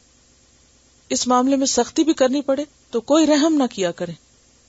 میں نہیں کہتی کہ اس کو آپ وتیرہ بنا لیں اور روز سختی کریں، کبھی کبھار. ایک اور بات یہ کہ اکثر مائیں کیا کرتی ہے کہ بس یہ آپ ہمارے بچے لے لیں اور ان کو آپ کچھ بنا کے بھیج دیں، اور خود ساتھ نہیں چلیں گی، خود کسی بھی چیز میں حصہ نہیں ڈالنا چاہیں گے، خود اپنے پھر کسی کام کاروبار میں چلے جائیں گے. اور جو کام خود نہیں کریں گے وہ کہیں گے یہ ہمارے بچوں کو کہہ دیں یہ کر لیں. آپ عمل کا نمونہ پیش نہ کریں، بچے کہاں سے کریں گے؟ وہی بات ہے نا، پھر قول و فعل کا تضاد، کہ وہ کتابوں میں جو بھی پڑھے جب وہ عمل میں نظر نہیں آئے گا تو کتابوں کا پڑھا تو فائدہ نہیں دے سکتا. اسکول کیا کر سکتا ہے جب آپ خود نہیں کچھ کریں گے؟ یہ ایک بہت بڑا فیکٹ ہے کہ ہم جب بچے پڑھ رہے تھے تو ہم کہتے ہیں ان کی پڑھائی بہت سخت ہے، بہت مصروفیت ہے، ان کے پاس ٹائم نہیں ہے. حالانکہ اسی میں سے کچھ ٹائم ان کو نکالنا ہوگا، اور نکالیں گے تو آگے بڑھیں گے. وہ ہم نے پیچھے پڑھا تھا نا سورۃ الحدید میں، وَتَرَبَّصْتُمْ وَارْتَبْتُمْ وَغَرَّتْكُمُ الْأَمَانِي. تو وہ پھر وہ جو تربص ہوتا ہے نا، اچھا ٹھہر کے کر لیں گے، تو کیا خیال ہے کہ جب وہ پڑھ لیں گے اور جابز میں جائیں گے تو کوئی مصروفیت نہیں ہوگی. پھر تو ساتھ شادی اور بچے بھی آ جائیں گے، پھر تو مصروفیت اور زیادہ بڑھ جائے گی. تو پھر دین کے لیے کون سا وقت رہے گا؟ کیا جانا نہیں ہے واپس؟ ہم بھول چکے ہیں. اور پھر آپ دیکھیے کہ سورت کا نام منافقون ہے، پہلے ان کا طرز عمل بتایا گیا اور آخر میں ایمان والوں کو زبردست طریقے سے جھنجھوڑ کے کہا گیا کہ تمہیں خود بھی یہ چیزیں دھوکے میں نہ ڈالیں، غفلت میں نہ ڈالیں، اور اگر تم بھول گئے اللہ کی یاد کو، اللہ کے ذکر کو، تو پھر کامیاب نہیں ہو سکتے. فَأُولَئِكَ هُمُ الْخَاسِرُونَ. یہ جو ضمیر فصل ہے یہ تاکید کے لیے ہے. اور پھر یہ کہ تمہیں کچھ خرچ کرنا ہوگا، سیکریفائز کرنا ہوگا. کیونکہ بہت دفعہ ہم کیا چاہتے ہیں، وہ لوگ کچھ کر لیں اور کوئی اسلامک اسکول کہیں نہ کہیں سے خود ہی بن جائے اور ہم اس کے لیے کوئی بھی سپورٹ نہ دیں، کوئی ادارہ خود ہی چلے، ہم نہ اپنا وقت اور نہ اپنا مال، وہ دونوں ہمارا اپنی دنیا بنانے کے لیے ہے، اور وہ خود سے خود کام بھی کریں. وہ لوگ دیوانے ہیں، وہ خود ہی وہاں کام بھی کریں، مال بھی لگائیں، سب کچھ کریں، اور بنی بنائی چیز صرف ہمارے لیے تیار کر کے دے دیں. ہم نہ گھر میں عمل کر کے دکھائیں، نہ ہی کچھ کریں، نہ اپنا وقت لگائیں، نہ جان کی قربانی، نہ مال کی قربانی، اور پھر ہم کہیں کہ دین کو ترقی ہو جائے. کہاں سے ہو جائے؟ کون سا کام خود ہو سکتا ہے؟ اور ویسے بھی اگر دیکھا جائے تو دنیا کی تعلیم کے لیے ہم بڑی سے بڑی فیس دینے کو تیار ہوتے ہیں، لیکن جہاں دین کا معاملہ آتا ہے تو چھوٹا سا بھی اگر چارجز کہیں رکھ دیا جائے تو لوگ ادھر ہی رک جاتے ہیں. اچھا اب یہ بھی ہوگا، یہ تو سب مفت ہی ہونا چاہیے، اس پہ تو کچھ لگنا ہی نہیں چاہیے. لیکن جو ہی دین کی تعلیم کی بات آتی ہے نہ ہم والنٹیئر کرنا چاہتے ہیں، نہ خود کمٹ کرنا چاہتے ہیں، نہ خود تکلیف اٹھانا چاہتے ہیں، اور نہ ہی مال لگانا چاہتے ہیں. پھر وہ خود سے کہاں سے ہو جائے گا سب کچھ؟ ایکچولی ان ساری صورتوں کا ایک ہی جو ایک کامن تھریڈ جا رہا ہے وہ کیا ہے؟ دین کی مدد، دین کی خدمت، دین کے ساتھ بلانگنگ اور تعلق، اپنا بھی اور اپنے گھر والوں. اور آپ نے دیکھا ہر صورت کے اندر کسی نہ کسی طرح فیملی اور اولاد یا اس کا ذکر بھی ساتھ چلتا ہے. سورۃ المجادلہ سے لے کے الممتحنہ اور آگے ہر صورت کے اندر ایک طرف دین کی خدمت، دوسری طرف گھر والوں کا ساتھ. تو گھر والوں میں اگرچہ بچے رسپانسبلٹی ہوتے ہیں، لیکن جہاں بچوں کو اللہ سمجھ دے ان کے اوپر سب سے پہلے پھر اپنے ہی گھر والوں کی ذمہ داری تھی، کیونکہ نبی صلی اللہ علیہ وسلم نے سب سے پہلے اپنے اقرباء سے ہی شروع کیا تھا. اور اس صورت میں جو مجھے اہم چیز نظر آتی ہے وہ یہ ہے کہ چیزوں کو کل پر اٹھا رکھنا. کس طرح کل پر اٹھا رکھنا؟ یؤخر، تاخیر کرنا. تاخیر، دنیا کے معاملے میں آگے بڑھنا اور دین کے معاملے میں تاخیر، نیکی میں تاخیر. حالانکہ ہونا کیا چاہیے تھا؟ نیکی میں دوڑ، ففروا الی اللہ فاستبقوا الخیرات.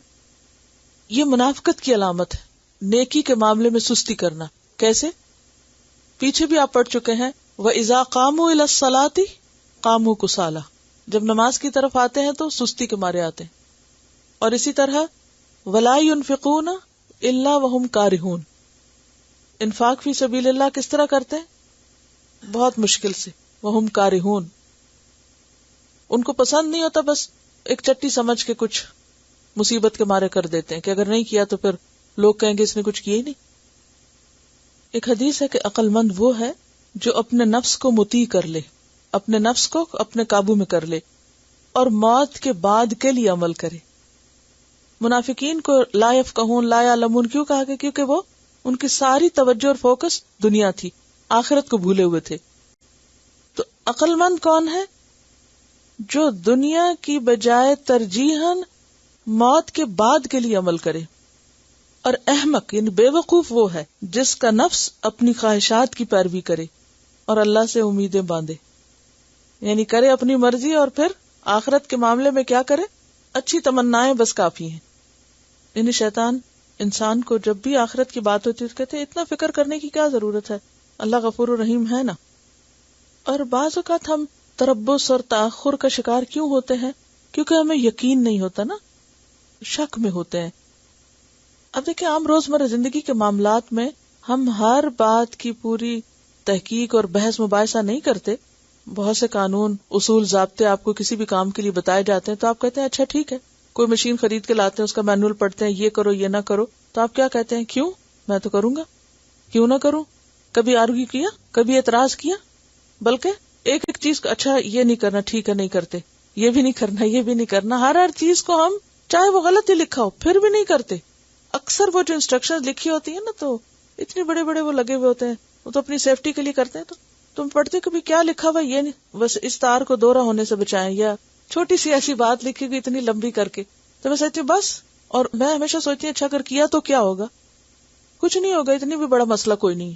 لیکن ان چیزوں کو ہم ریلیجسلی لیتے ہیں کہ نہیں نہیں یہ لکھا ہوا اس لیے اس طرح نہیں کرنا. لیکن جب اللہ کا کوئی حکم آتا ہے تو ہم کہتے ہیں کیوں؟ ضروری ہے اور ابھی کرنا ہے. کیونکہ ہم کرنا نہیں چاہتے نا، کیونکہ جس کام کو کرنا ہو اس کے لیے تو انتظار میں رہتا ہے انسان کہ موقع تو آئے میں کروں. اور یہ جو بات ہے نا ٹال مٹول، یہ اصل میں ہوتی ہی نہ کرنے کے لیے. جس کام کو انسان نہیں کرنا چاہتا نا، عام طور پر اس کے لیے یہ حربہ ہوتا ہے، یہ ایک چال ہوتی ہے نہ کرنے کے بہانے. وہ پنجابی کا ایک محاورہ جس میں حجتیں ڈھیر والی بات آتی ہے کہ جو کام انسان نے نہ کرنا ہو، مرضی نہ ہو، من نہ ہو اس پر، تو کیا کرتا ہے؟ بے شمار حجتیں، بہانے، آرگیومنٹس کر کے اس کو ٹال دیتا ہے. اور جتنا ٹال مٹول ہم زیادہ کرتے ہیں نا کام، اتنا زیادہ مشکل بھی ہوتا ہے. یہ بالکل ایسی ہے کہ جیسے اگر کوئی پودا ایسا نکل آیا ہے گارڈن میں کہ جس کو اکھاڑنا ہی ہے، آج نہیں تو کل، اور اگر آج نہیں اکھاڑیں گے تو کل اکھاڑنے میں کیا مشکل ہوگی؟ مضبوط ہو جائے گا، اور پرسوں اکھاڑنے میں اور زیادہ، حتیٰ کہ وہ اب سارا کام خراب کر جائے گا.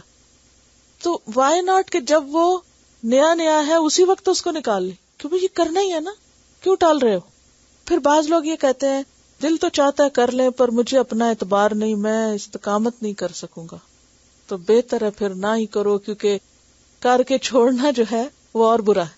یہ بھی بہانے کرتے نا، جس کام میں آپ گئے ہی نہیں، کیا ہی نہیں، آپ کو پہلے سے کیسے پتہ چل گیا؟ اور یہ تو کوئی عذر ہی نہیں. کیا یہ قابل معافی عذر ہے کسی کام کو نہ کرنے؟ نہیں. آزماؤ تو صحیح. وہ جیسے ابھی بات ہو رہی تھی نا کہ ایک دفعہ بچوں کو کرو تو صحیح. ہم کیوں پہلے سے جج کر لیتے کہ نہیں انہوں نے نہیں سننا اور انہوں نے نہیں ماننا اور انہیں کوئی سمجھ نہیں آنی. بہت سے لوگ بچوں کو یہاں اس لیے بھی نہیں لائے کسی ایک کلاس میں بھی کہ انہیں سمجھ نہیں آتی. میں سوچتی ہوں کہ یہ چھوٹی چھوٹی بچیاں جنہیں پوری اردو بولنی نہیں آتی، سمجھنی نہیں، ان کو کیسے سمجھ آتی؟ 50% آتی ہے نا، 20% آتی ہے نا، کچھ تو حاصل کیا نا انہوں نے.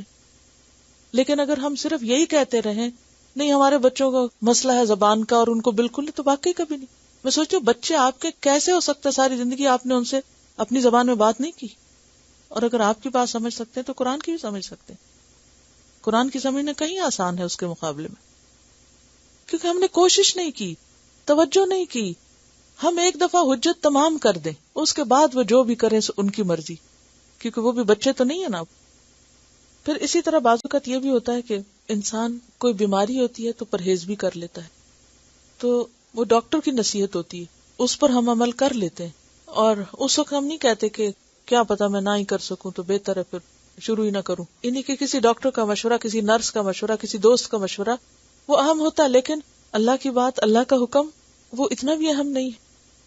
یہ جتنی بھی باتیں ہو رہی ہیں، یہ جتنی بھی احکامات ہی خاص طور پر یا ایھا الذین آمنوا کہہ کے ہوئے ہیں، ان میں سے کوئی بھی چیز ایسی نہیں ہے کہ جو ہم سنجیدگی سے لیں اور ہر روز پڑھ کے اس لیے رکھیں کہ اچھا جب یہ کورس ختم ہو جائے گا تو پھر اس وقت ہم عمل کرنا شروع کریں گے. چلیے دوبارہ ان آیات کی تلاوت سنیے، پھر اگر آپ کچھ کہنا چاہیں تو. یہاں ایمان والوں کی بات ہو رہی ہے نا، جو ایمان والے کسی درجے کا ایمان ہے اور عمل نہیں ہے تو وہ موت کے وقت کہتے ہیں کہ کاش ہم پھر کچھ صدقہ کر لیتے. لیکن جہاں بالکل ہی ہر چیز بھولی بھی ہو، وہاں تو موت آنے سے پہلے اگر کچھ مہلت مل جائے کسی حادثے کی وجہ سے، کسی اٹیک کی وجہ سے، تو بھی پھر پلٹ کے دنیا ہی سنوارنے میں لگ جاتے ہیں کہ مرنے سے پہلے اپنے دنیاوی امور کا سارا مینجمنٹ ہم کر لیں. لیکن اگر اس کو مرنے کے بعد کے لیے لیا جائے تو اس وقت تو بہرحال ہر انسان سوچتا ہی ہے کہ میں کچھ کر کے آتا. اور یہ جو آخری الفاظ ہے نا کہ واللہ خبیر بما تعملون، تمہارے سارے اعمال اللہ کو پتہ ہے. کیونکہ ہم ہمیشہ بہانے کرنے لگتے ہیں نا، تعویلیں کرنے لگتے ہیں، کوئی نہ کوئی عذر، وجہ، سبب بنا لیتے ہیں عمل نہ کرنے کے لیے. اللہ تعالیٰ فرماتے ہیں وہ سب پتہ ہے مجھے، تمہاری ساری کوششوں کا، سب کاموں کا، اس سے کیا چھپا ہوا ہے. اوکے، وآخر دعوانا ان الحمدللہ رب العالمین. سبحانک اللہم و بحمدک، نشہد ان لا الہ الا انت، نستغفرک و نتوب الیک. السلام علیکم و رحمۃ اللہ وبرکاتہ.